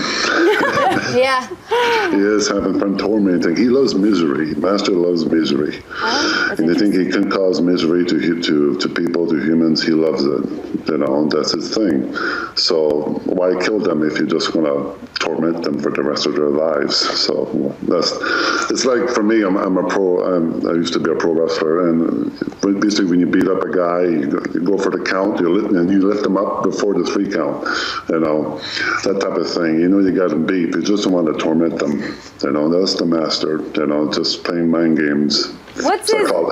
What's the Master's overall goal, though? Does he want to ultimately spread vampirism, or does he just want to torture everybody? Pretty much. He doesn't care for humans at all. He just thinks humans are, blood in a bottle. You think of True Blood in a bottle. Well, the Master thinks of pretty much they're nothing to him. There's not much of a threat. What they do have is blood, and the Master's always hungry. He's hunger. It's all about hunger, and that's all he wants. He's obsessed about. He's an addict. Yeah, like Efren F. He's an alcoholic, but so he can't resist. He wants. For him, he's trying to avoid the alcohol, but for the Master, that's his thing. His blood, he doesn't care. He doesn't care about the consequences of it all. He just wants the blood. Yeah. He deserves it. Yes. This is water. So. Wow, that's honestly the best answer ever, because I like hearing just how his evil. Motives. I love that. Bloodlust. It's such an evil motive. We all know that the Master's evil, but just to know that he wants just to torment and torture and toy with people. Toy with people, control power, of course. Right. He is arrogance. Yeah, right. First of all, he's just arrogant. He thinks he's powerful, which he is, but he's, doesn't care about anything else than him, really. So, yeah. Yes. Robert, so apart from a lot of fun to play, a lot of fun to play, actually. Yeah. Apart from the character of the Master, it seems like it's a really physical part that involves a lot of FX. What's the challenge of playing a character that's so FX heavy, versus when you're just creating a character that's just, looks like yourself? Well, with a lot of practical effects, Guillermo del Toro, he loves practical effects, and but you have to add some CGI, visual effects as well. But it's a blend. That's the magic of it all. And on this show, particularly in The Strain, he wanted to add a lot of practical effects, and he hired a lot of great artists, visual effects artists and makeup effects artists to do his work. He prepped for the show before the pilot for 6 months to do the creature effects stuff. Wow. And for me, well, it was a challenge to wear. It was 3 hours in the makeup chair to put on the prosthetics, and I didn't. 3 hours is nothing, because I went longer on other films, like 300 on the Play the Org. It was 6 hours or close. Right. So 3 hours was very nice. It's kind of a nice break, talking to the guys, the makeup guys who's applying the makeup. The wardrobe was a challenge.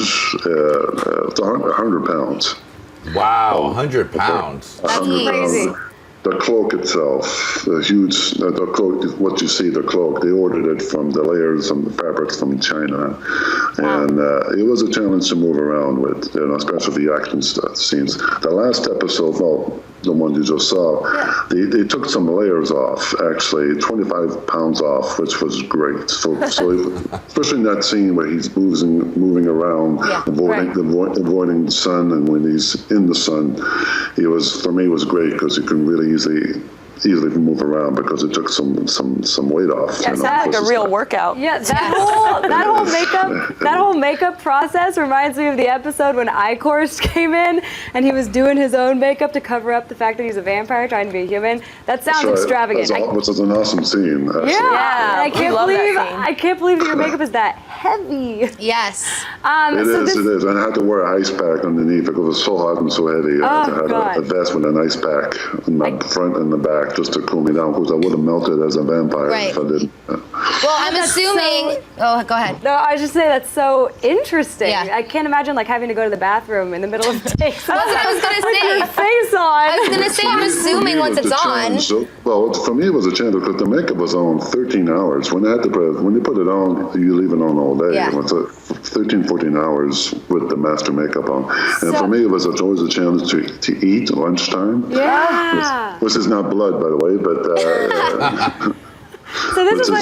so it was always a challenge, because I used to, when you mess it up, you have to go back and repair it and stuff, because to damage control, because when you do eat pasta sauce and something, it doesn't do well with makeup, Even though it looks good with blood, it looks like blood, but it is always an issue for sure, when to try not to damage it, because it's time consuming when you're trying to fix it up, I guess, for them. I can imagine. So this is what I'm wondering, all right? This whole series came from a book, right? So right off the bat, you've got all these Strain fans. Has it been difficult, or even, on one sense, difficult because everyone's like, we read the books, we expect all of this, and then on the other hand, did you just get a ton of fans right off the bat from the books? I did. From the books, but more when the series premiered, I had a lot more fans from the viewers, of course, but I did have a lot of fans when I first announced that I got the role. A lot of fans of the books, that reached out to me and stuff, which is very nice, it was a great experience. I was approached to playing the Master 6 months before the show started filming, and it was a great thrill first time I ever heard of The Strain is my friends were in Toronto. I was shooting Pacific Rim with Guillermo del Toro, actually, and I went to a comic book store. My friends took me to a comic book store downtown Toronto, and they showed me a comic book where Guillermo co-wrote. and which I never knew about, never heard of the strain before. And they opened the page and showed me, you'd be perfect. If they ever do a TV or a movie about the strain, you'd be perfect for the show. Of course, So funny. to the master. And then a year later, I was offered the part from Guillermo. So, Nice. so Meant this is to weird. be. Yeah. It was just meant Did to you be. read? Did you read the books? I did afterwards. When I was offered the part, I did read the books. The comic books wasn't enough, of course. Yeah. The books was in the books. I procrastinate. When I start reading a book, I don't finish it. But for the strain, I had to, of course, to learn to do the research. But the story was amazing. It was a page turner, and you wanted to find out more and more, and how it becomes. Believe me, in the books, it becomes worse for the humans, for the humanity. It becomes so dark. You're trying to figure out how the hell are they going to get out of that? And you keep reading and reading. And you learn more about the mythology of the origins of the S.H.I.E.L.D, where they come from, where the master comes from, and where everything else. The more you read about it, the more you read the books, which is great. I mean, Guillermo and Chuck Hogan, Guillermo had his idea about vampires in the story for 20 years. So he took his time to get all the details right, which he did, Yeah, that's incredible.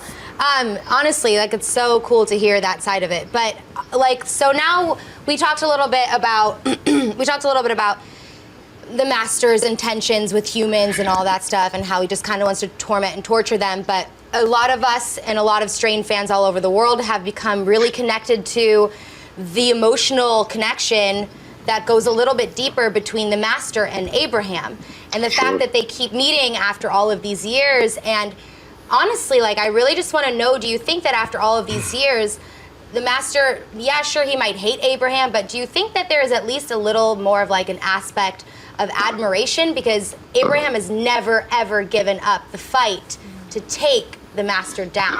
I think so. I think the master, the master's been around a while, a long time. He's an ancient vampire. He's been around for thousands of years. He's seen a lot of atrocities from humans, especially in the concentration camp during the Holocaust. The master didn't do. He's not, for him, it's what he does in one's blood. What the humans did a lot worse than him.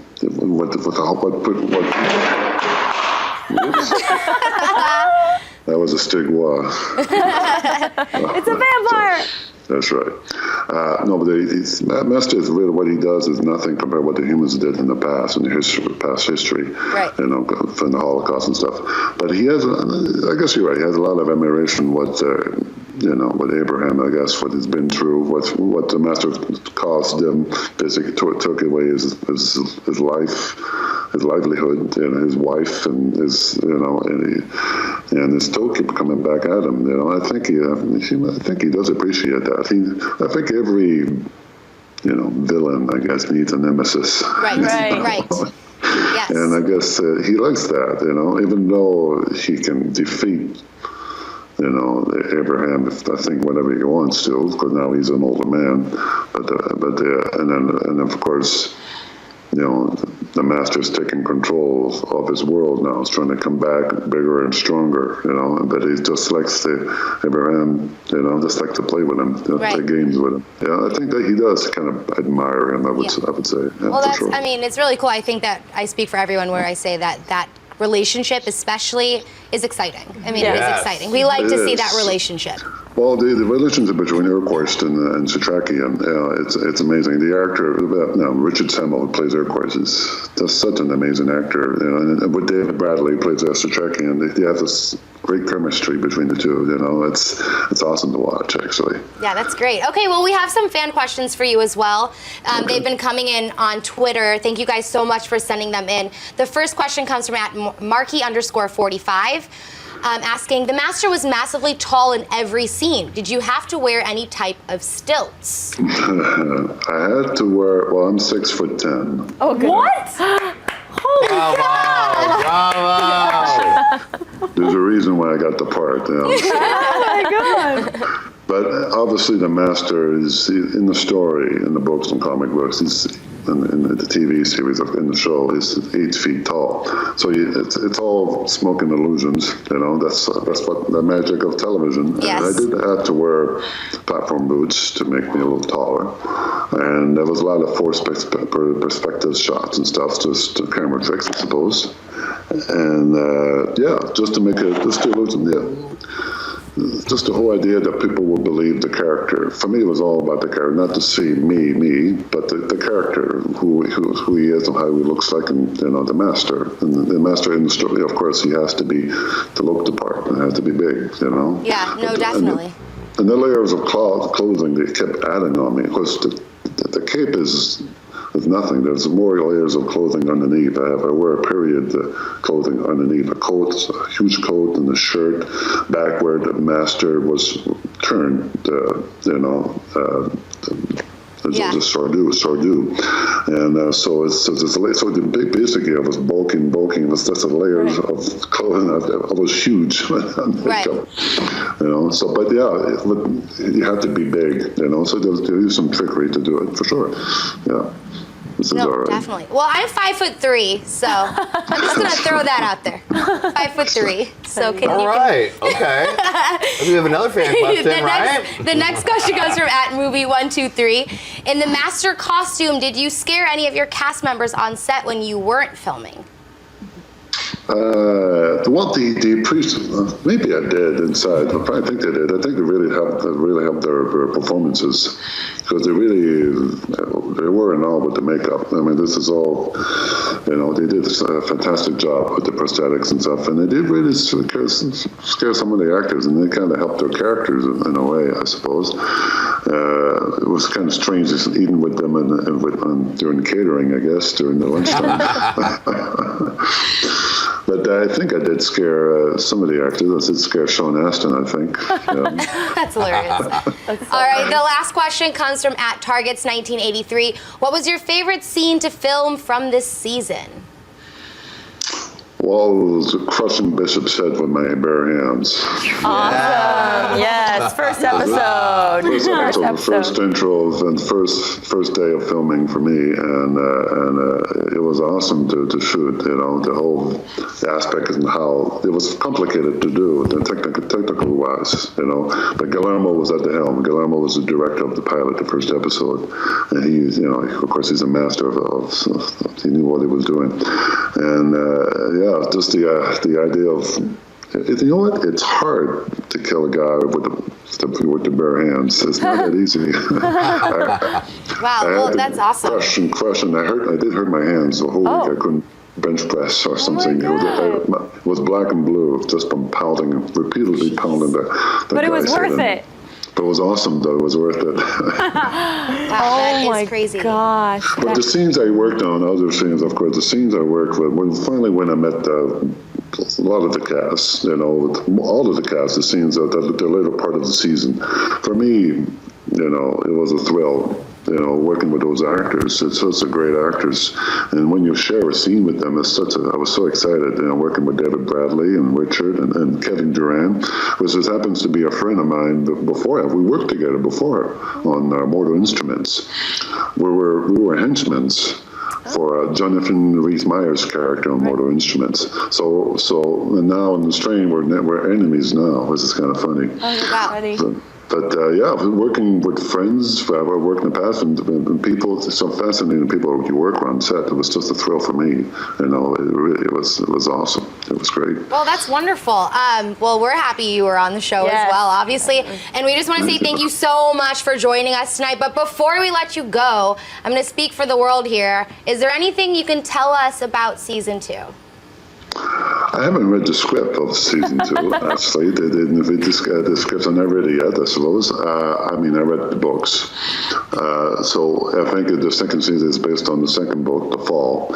And the fall means the fall of humanity, the fall of society. So things are not doing, it's going to get worse for humanity. They're going to be on the instinct list. Or what happened on this episode with the Master. Master's kind of pissed off. Yeah. So things are not going. It's not going to be Right. You know, Well, we like the Master when he's pissed off, I think. That's when we like him the most. That's when we like him the most. Anyways, thank you so much, Robert, for joining us tonight. This was really cool. And when you do read the script, just tweet us and let us know everything that happened. Let us know ahead of time. Great work this season. We all thought you were really great. Amazing. Thank you for very joining much. us. You're welcome. Thank you for having me. I appreciate it. It was a lot of fun. Have fun with your family up there. Bye. Yes, tell them we say thank you. Well, thank you. Bye-bye. Bye, Robert. Bye-bye. Awesome. Wow, Very cool. look at that. Awesome. 6'10". I know. Can you imagine? Someone was getting all Nora up on it around here, being like, I'm 5'3". He's with his family, biking, for God's sake. I was just trying to create a situation for the fans so they could put it into perspective. Yeah, it's just trying to act it out for the fans. And he used to be a wrestler? That's interesting. That's really cool. All right. Cool. Thank you guys so much for sending in your questions. We're getting some more. We're going to get to them. The first one comes from, the first one comes from @NewMoby. Hey, you're everywhere. Thank you so much. Do you think when Abraham climbed out of the well, it changed him? I do. Because that's when he killed it pretty soon. After that, he kills his wife. So, yeah, I think that's when he decided to go on this, well... I think he was always determined to kill, to kill Vamps. Yeah, before then. I think I will agree with you there. I think when he had Even to though kill he his got- wife, he maybe had a little extra oomph. Yeah. Because he killed his wife. Right, So, yeah. New Moby, it changed him because right after that he killed his damn wife. Next question. Yeah, no, you're wrong. Hands The next question comes from @ChowMacaroon. What do you think will happen to F and Nora in season 2? What won't happen to F and Nora in season 2? Like, let's be real. Yeah, I mean, I'd let me like let to you say, take this one. while we were watching the Yes. show, when Nora and F were on the roof, I kept shouting, push her off the roof, because she's the most annoying character. All respect to that actress. She's doing a great job playing a character who's Mia Maestro. She's super great. annoying. Yeah. I hope that F and Nora in season 2 will become less of a pain in my ass when I'm watching the show. We were watching that, and I just looked over at Johnny. He doesn't say anything, but he's going like this. He's like, shh. We didn't even know we were But at least you got a lady pushed off a building Yes. once in this True, it was episode, just right? the foreshadowing. That was a foreshadowing. All right, the next question comes from at HiChris4. The SWAT vamps made small appearances throughout the season. What role do you think they will play in season 2? A bigger role, that's what I think. Hopefully. I think they're going to play I a bigger love role. them. They already introduced all of the ancients, the SWAT ancient vampires, and now I think they're going to elaborate on that and finally give us the backstory. Right. You know what I mean? I agree 100%. And I also think that now we're truly going to see a new rivalry emerge. I mean, we've already seen it emerge, but now that we have Gus too, we all know and love Gus. So I think that they're going to use his character to really pull us into that new story. And will we see F and them teaming up with I would the love SWAT that. vampires? Because they're I know. all trying to get things back to Right. normie. Yeah. I know. Who knows? If you want, all the answers are in The book. The poster child for the Strand comic Yes. books over here, ladies and gentlemen. All right, we have some Twitter shout outs to some of you guys who have been absolutely incredible during this season. Thank you so much. At Forever Johnny Boy, we love you. At New Moby, at The Real Liowen, at Fan For Me, and at, excuse me, I'm sorry, Public Senti. Publicity. Publicity. There it Thanks, is. Johnny. You're Jeez. welcome, Publicity. Yes, okay, well, anyways, and this goes to all of you. Thank you so much for joining us for The Strain Season 1 and really discovering this show with us and sending in your questions and comments every single week. But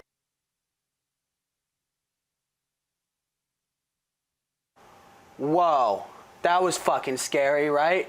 Nah, I'm just playing. That was super cool. Thanks again to Robert Mayette for joining us here in the studio for the Strain After Show. That was fucking awesome. You were great, dude, so thank you for joining us.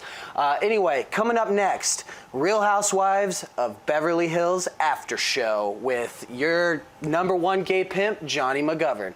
But first, here's in case you haven't heard, another little promo from Geek 360, so enjoy that. How long is the promo?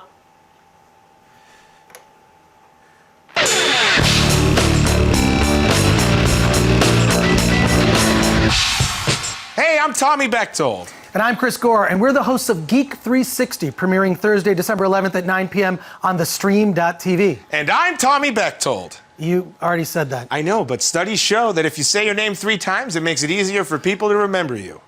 Isn't that name 3 times thing just an urban legend like Bloody Mary? And she's a household name. I'm Tommy Bechtold. You're an idiot. Watch Geek 360 premiering December 11th at 9 p.m. only on theStream.tv.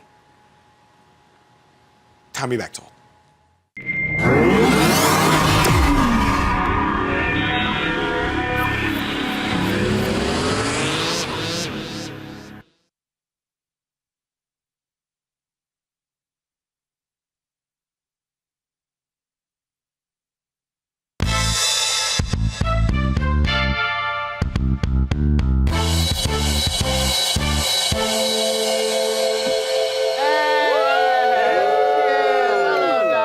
Hello, darling. Mwah. Mwah. Mwah. Air kisses, darling. Air kisses.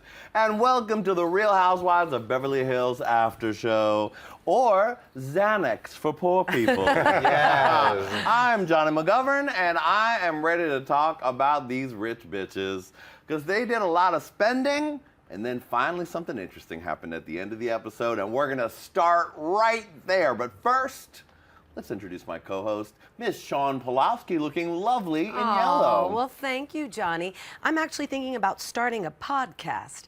I think that'll really help my career. I think you can buy a house on that kind of money, Sean. I think you can buy a house. All right, I'll do it. And next to her, the dashing Matthew Noriel. Thank you. I had to drink 7 of these to get through the episode tonight. Cheers, darling. Cheers. Cheers. Let's just take a moment to show off your Beverly Hills moment. Yes. Your expensive sneakers. Comme des garçons. Oh. Persian of you, darling. Very. How Beverly Very. Hills of you. Exactly. How Beverly Hills. And let's raise a glass to Mr. Teddy Margus. Raise to Teddy Margus, yes.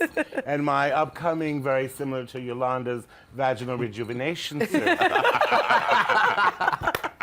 We were thinking that Yolanda must have vaginal rejuvenation surgery every time she gets a new husband. That is true. Every time she yawns, she queeps. Oh, all right. Well, speaking of Yolanda, let's start with the most interesting thing that happened on this very sleepy episode. Let's go right to the good part. Last week, we got a teaser that Yolanda and Kyle were on a yacht in Mallorca. Ooh. A yacht in Mallorca, and that she got a call. What? David? What? David? Are you looking at another woman? David? Is someone else wearing panties? David, is the maid cooking something in a sexy outfit for you? David? Is someone else picking lemons, David? David, did you find a woman without the Lyme disease? He's more beautiful? David, are you sleeping with my daughter? Please say it ain't so. Because she's a model. David, did you find someone more beautiful? We'll call my vaginal rejuvenation doctor immediately. That was not what happened on the phone. But we did realize, and Sean last week called it, she said... That the other daughter was going to cause trouble? I can't remember. There was a call. We all know last week Yolanda had a very weirdly passive-aggressive conversation with her bad daughter. Yeah. And by that, I mean the daughter that's not the a model. She's what? Not a model. Bad Bella, bad Bella, bad You're Bella. not a model, then you're nothing. Yeah. If you don't have blonde hair, then you're nothing. Yes. And Yolanda said, I'm very interested to see what trouble you will be getting into, hopefully becoming a model. Well. Wait, apparently Yolanda is now German. So I love that she's suddenly a Nazi. So what we found out is at the end of the episode, there was a call, and Bella, who's not Gigi, who's a model, so we all know she's good. Bella got a DUI. Ooh. So Bella is not only not a model, but she's a drunk whore. What else could you possibly do but just drink yourself into a frenzy and drive when you are not a model? I mean, it's her own fault. So that was the hottest thing that happened this episode. I don't know. I mean, when she got this call, they made it sound like something so horrible happened. And yes, a DUI isn't good, but let me tell you something. It's Bella. Nobody cares. You're not a model. Exactly. You're not a model. It's a rite of passage in Beverly Hills to get a DUI, isn't it? Did she hit the poor person? We have ways of making you talk. We will have to dye your hair blonde and change your identity now. Well, I just love how she treats the other daughter, because the other daughter can drop out of college for all she cares. She does not give a F, right? She's a cover She girl. can starve herself to death, if you'll remember last season. Mommy, I'm really hungry. Well, then have another almond. She's fine with that. She's okay with that. But the other one gets a DUI, which, yes, is bad. It is a big deal. But let's face it, who hasn't had a DUI at this point, right? She goes to hell. Everything goes to... She's had 4. Oh! The shade of it all. Shady part of the show happens later. Lisa, Kyle, everyone take a seat. I just love that you called me the Lisa and her the Kyle. But which Lisa? Oh, Vanderpump, darling.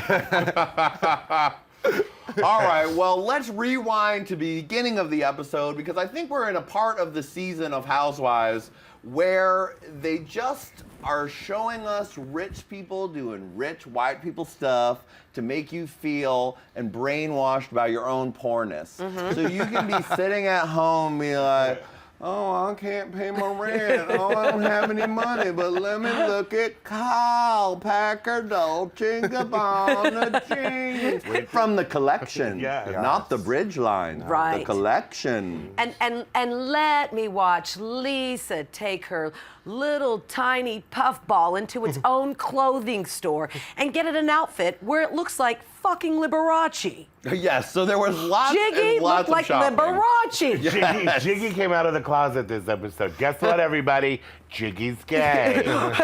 Jiggy went, Scott. Scott.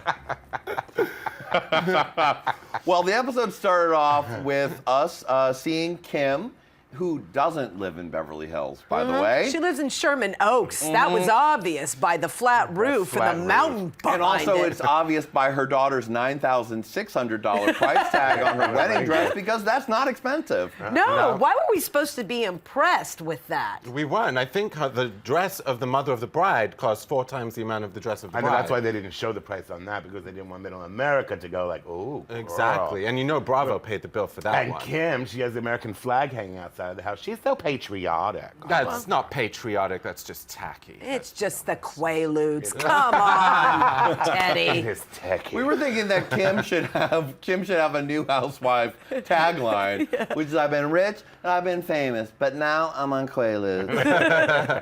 And actually it's more like you've been kind of neither one. Yeah. And you're not even rich. No. I hope you're happy. Yeah.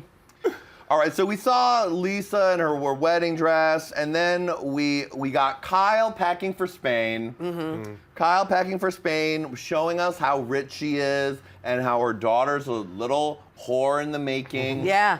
Fighting over neck pillows. Yeah, and please. also... Honey, you can only take one neck pillow. I'm sorry. Only one neck pillow. I'm a good mother. I only let her take one neck pillow.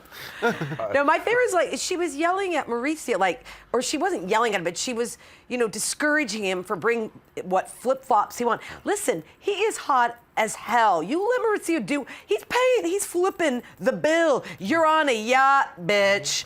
Let the guy. I don't care if he has snaggle toes. Let the guy wear whatever shoe he wants. He is chunking up, though. I think she. Ooh, I love it. Chucking. Oh, please. Beverly Hills chunky. He's still. It's a Beverly He's Hills chunky. chunking That's up. He's my husband.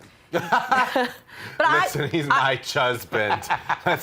I think personally, though, that Kyle should start to prepare herself a little bit because I think there could just be any given moment. We've heard the rumors about Maurizio that Kyle should start going to my friend does this. She goes to the grocery store and she's got a rich husband. She gets her ass to the grocery store and she buys groceries. But in those groceries is always a $100 gift card to herself from American Express. And then she takes the gift cards and she puts them in a box and later, voila, she's got a Gucci purse. Oh, well, you know what? it. I like these tips for Yeah, Kyle. yeah. For when Mauricio eventually leaves you. Beverly Hills Housewives tips and tricks. Create a Rolodex of gift cards for your future. So this actually brings us to an interesting thing that we saw a lot of this week, which was rich versus wealthy. Whoa. Because we saw a lot of rich versus wealthy. We had a little shopping spree with Lisa Vanderpump and Lisa Rinna. I mean, let me just tell you, this was my favorite segment of the whole show. It was amazing. It was like, let's put these two people who aren't friends with anybody else on the show, apparently, together and make them be friends and watch how awkward it is. Let me just say, Lisa's shade, first of all, was just sitting at that dinner table, having her coffee, wearing those rings that are worth more than Lisa Rinna's life. That was shade. And then she goes, let's go shopping. Okay, Lisa takes her to Cartier, and she takes Lisa Vanderpump to Balmouche. No, Bolmiche. Bolmiche. What, the Bolmiche? It's like some Bolmiche. Persian housewife of Beverly Hills. I want to own a shop. I'm going to call it Bolmiche. My husband, he give to me Bolmiche. I mean, let's just say I've shopped at Bolmiche. If I can afford it, well, Lisa Vanderpump shouldn't have her ass in there. When she took Lisa Rinna there, you could go to Bolmiche. I love they showed Prada, Cartier, Bergdorf. Where'd they end up? Bolmiche. And you know, Lisa Rinna was like, next stop, Lisa, we're going to this place called H&M. You're gonna love it. We were all wondering why they didn't go to Lisa's real store, but we all know why. It's in the valley. Next to Kim's house. I mean, did you see Lisa's face when she came out wearing that thing? That thing was She horrible. was disgusted. That thing was horrible. She couldn't believe she Well, was she in was that. pissed off that she was waiting. Queen Vanderpump was sitting on a puff stool, waiting, going, how much longer is it going to take for you to get into that schmata? You need to wear something for you to watch me get honored in Beverly Hills. Wear a thong, darling. The gays will love it. I don't like it. Attention. I don't like it when people call us the gays, especially old, rich, white women, okay? Well, I'm very sorry if I did that. Yeah, and then she said, oh, the gays won't like us. The gays would like Harry and Pinkman. What's her husband's name? Oh, my God. Oh, Ken. She's like, she's like, we should wear a thong. To the star viewing. She goes, no, the gays wouldn't want to see us in a thong, but they probably want to see Harry and Ken. And I'm like, no, that's like, I'd rather see a corpse in a thong. I mean, maybe at the right weekend at the Eagle, those two in a thong might be popular. And maybe in the right, like, time machine when Harry was in Clash of the Titans. Right. That's true. All right, so let's move on. While rich people were comparing their wealth and feeling bad about themselves, and Lisa Rinna was being desperate, Brandy was stalking up a storm just with her new gay house guest / makeup artist wearing her hair like Ariana Grande. She had that hair snatched up on the top of her head. I want to call her Ariana Venti. She's grasping, Brandy. You know, I feel like, she's like, I'm empowered now, and I've got money. Oh, and I made a 6-figure check, and I'm gonna get a 6-figure car. Oh, that car. And we were waiting for a Tesla from 2019 to show up in that driveway, right? I mean, we're waiting for something from the millions she's making from podcast. Because we got a very important business meeting where they're like, well, we want to get the big money for your podcast. Maybe we should do it weekly instead of bi-weekly. Yeah. Oh, my God. Yeah. And then she had that car, which was what? It was not even... I think it was a Pulsar. I'm not sure what that car was. I was like, I don't even know. Is that a Tonka truck? But to me, I expected to see something fly in. Right? It was a hovercraft, diamond encrusted. Nothing. It was a Ford Festiva. I would have been more impressed if she had the new Toyota Corolla. I would have been like, Brandy, that's the kind of car you can afford when you have a podcast. It's a nice Corolla. You won't have to take it to the garage too much to get it fixed. With carpets, not rubber mats. I think her hair was pulled way too tight, and she thought she was getting something real good. I love that hair. You can never have your hair pulled too tight in a ponytail. No. Flawless. Yeah. So meanwhile, in Mallorca, Kyle and Yolanda were also comparing their wealth. Yes. When Yolanda came back from being with David, having a time for lovers, when they were lovers. Here's a shot of my pussy near David in a bikini because I'm so hot. Can you kill the Jews after that line? Because your German accent is. Now, what did you think of the trip to Mallorca? Well, I don't know. I think I was busy napping. I didn't really care. Were you getting a relaxing moment on the yacht as well? No, I was so bored. It's like, well, here we are. We're rich. We're on a yacht. We're in Spain. Okay, we've all done that. You know, I'm not impressed. But I was impressed that one of the daughters was already in Europe when she was 14, just gallivanting around. I mean, at 14, I was sent to Jew camp in Rocky Mount, Missouri, in Lake of the Ozarks, and they were trying to make me get my hair wet and jet ski. And the Jews don't jet ski. They frizz. Now, you liked how Kyle's talking about Europe, Well, right? I was very confused because Kyle was standing there going, I've never been to Europe as a child. I was never at Europe. I lived in London for a year, but I'd never been around Europe. Newsflash, Kyle. London is part of England, which is part of where? Europe! Thank you very much. I was going to say Mad Men. Well, that's where Harry was this whole episode when Lisa Vanderpump was throwing her wealth in Lisa Rinna's face. Harry was making that money on Mad Men. All right, speaking of the shade, since we already got to the penultimate moment right at the top, which was Bellini's, or whatever the fuck her name is, Bella. Bella. Because it Bellini. means beautiful, and that's the only thing beautiful about Bella, her name. Bella, you're a drunk whore and not a model. You're such a disappointment, Bella. So, as we always like to do on this show, because the shade is strong with these ones, my son, we thought we would chat about the shadiest moments of the episode.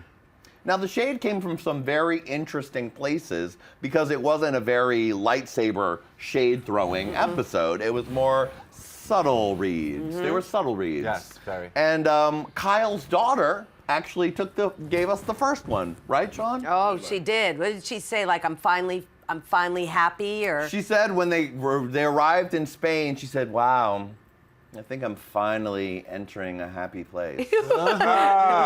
After a week in Europe. The shade of that comment. Her DUI will be coming next week. Yes. Oh, she's looking out of the window of the limo that picked them up to take them to the yacht going, I think Well, you know, maybe flying first class on some airline. I mean, it wasn't good enough for Alexia. Not only do they have the Louis Vuitton, they have the condoms that they put on the Louis Vuitton so they don't get ruined on the plane.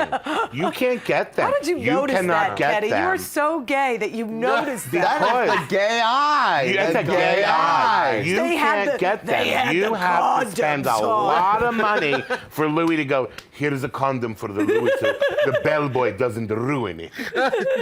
All right, another shady moment was Kyle saying that she was looking forward to spending time with Yolanda away from LA and away from outside influences.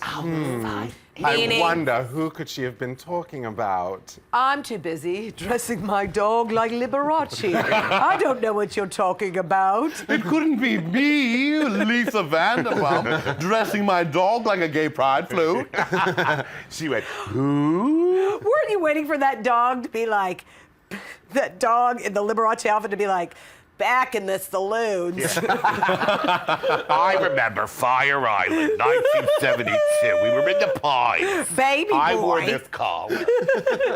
And then this was a lot of very subtle reads, but Lisa Vanderpump to Lisa Rinna, you're by yourself? Yeah.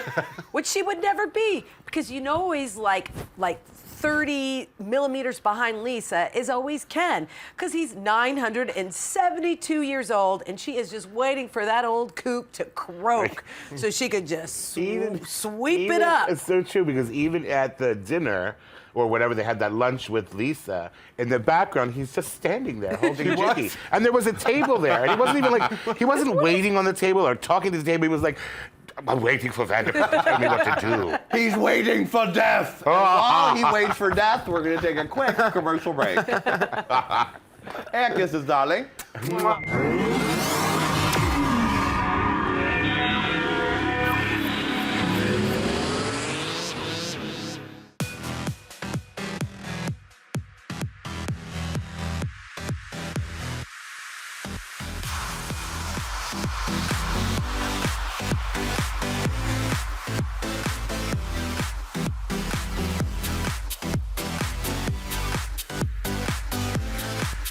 Just in case you missed it live. In case you missed it live.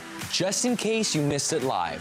Oh, just in case you missed it live. In case you missed it live, I'm doing something right now. So we're all super excited. So this is dancing. So what would that be, like a 7? I cannot. I literally cannot. You guys have got to get it together. Don't hate the player, don't hate the game. Hate the contract you didn't get. He's a coward. He's a giant chicken shit. Oh my gosh. Oh my gosh. It's going to be like hurricane. Whoa. Watch out for those girls. They are gagging them. Hold the phone. Hold on. Bro. That the more brutal you are, the more power you have. Right. That was sexy. It was hot. It was heated. I was into it. You are going to be the most high-paid hooker in the world. Go ahead and invite your friends and everybody. Tell your mama. Tell her, don't turn the stove off and get up on the computer so we can get on the theStream.tv. Thank you again for joining us, and until next week, bye-bye.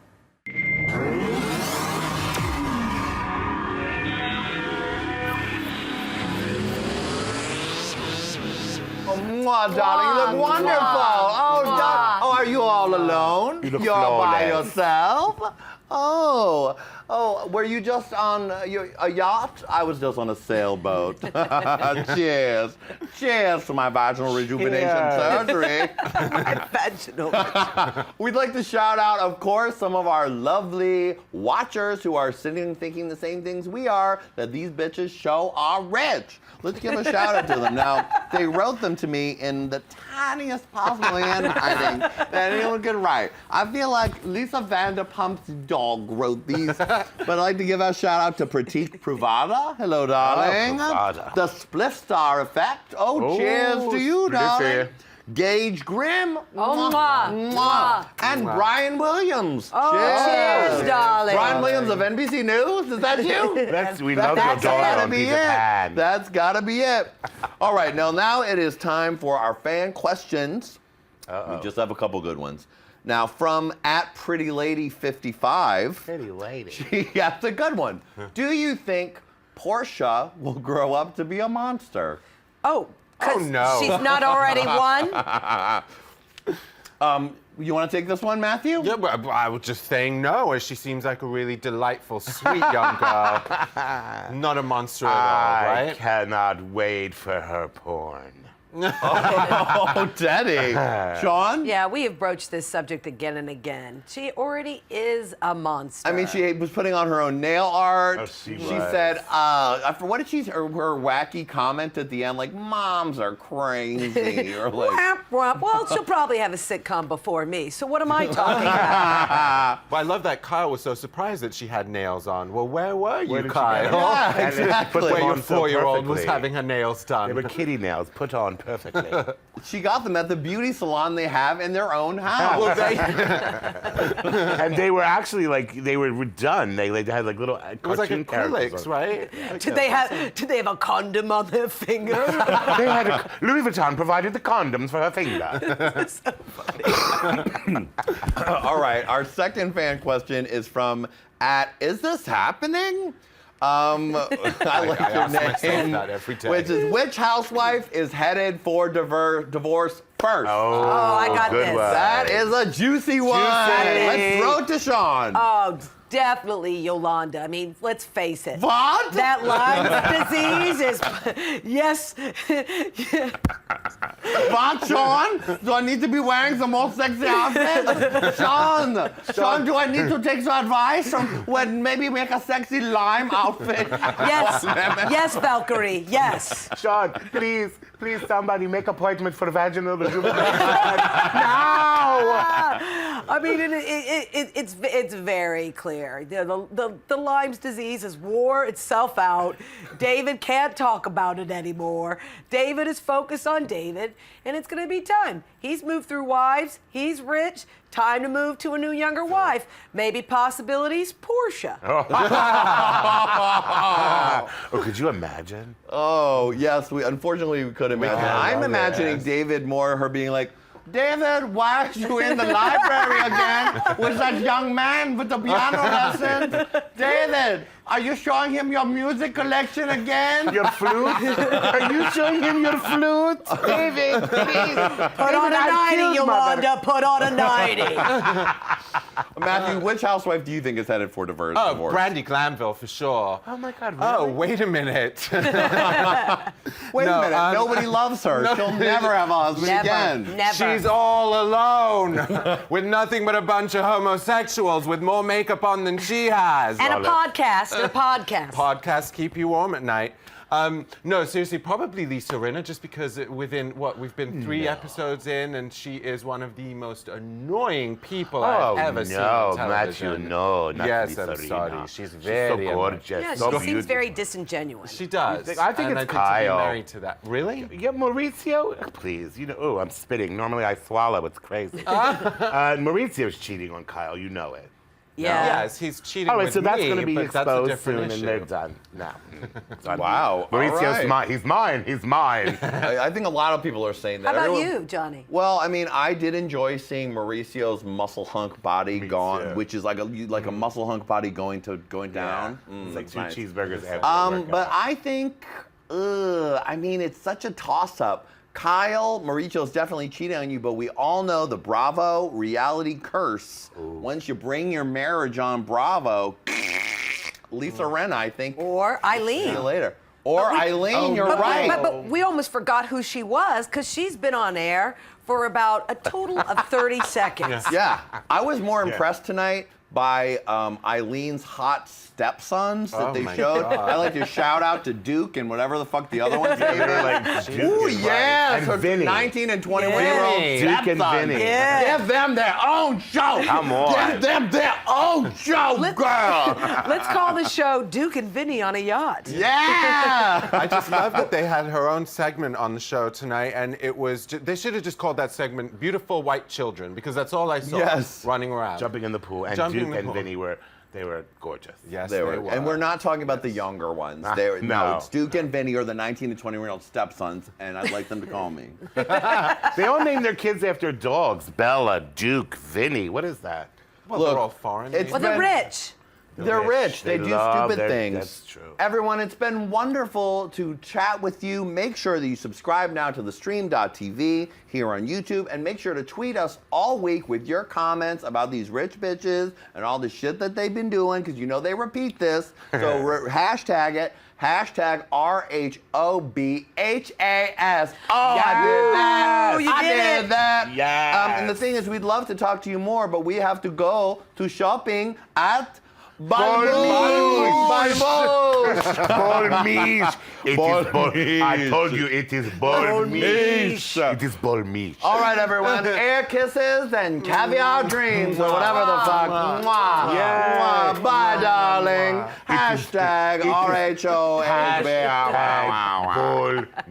Balmouche. Hashtag Balmouche. Night. Bye. Yay.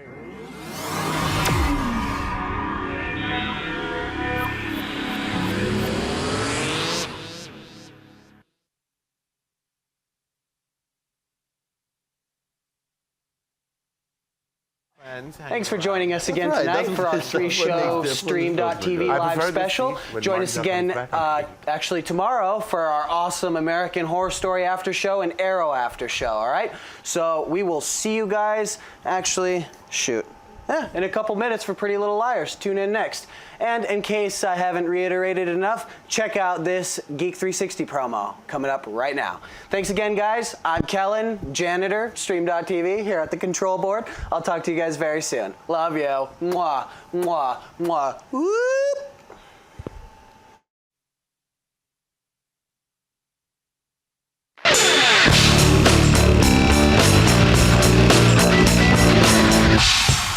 Hi, I'm Tommy Bechtold. And I'm Chris Gore, but I'm also secretly Batman. Chris, no, don't reveal your secret identity. The world must know. Well, the world must also know that we're the hosts of Geek 360, premiering Thursday, December 11th at 9 p.m. on theStream.tv. What if I'm fighting crime that night? Well, then I get to fulfill my dream of hosting the show alone. I don't kill, and I can't allow that. Geek 360 premieres Thursday, December 11th at 9 p.m. only on theStream.tv. With both of us. Hopefully.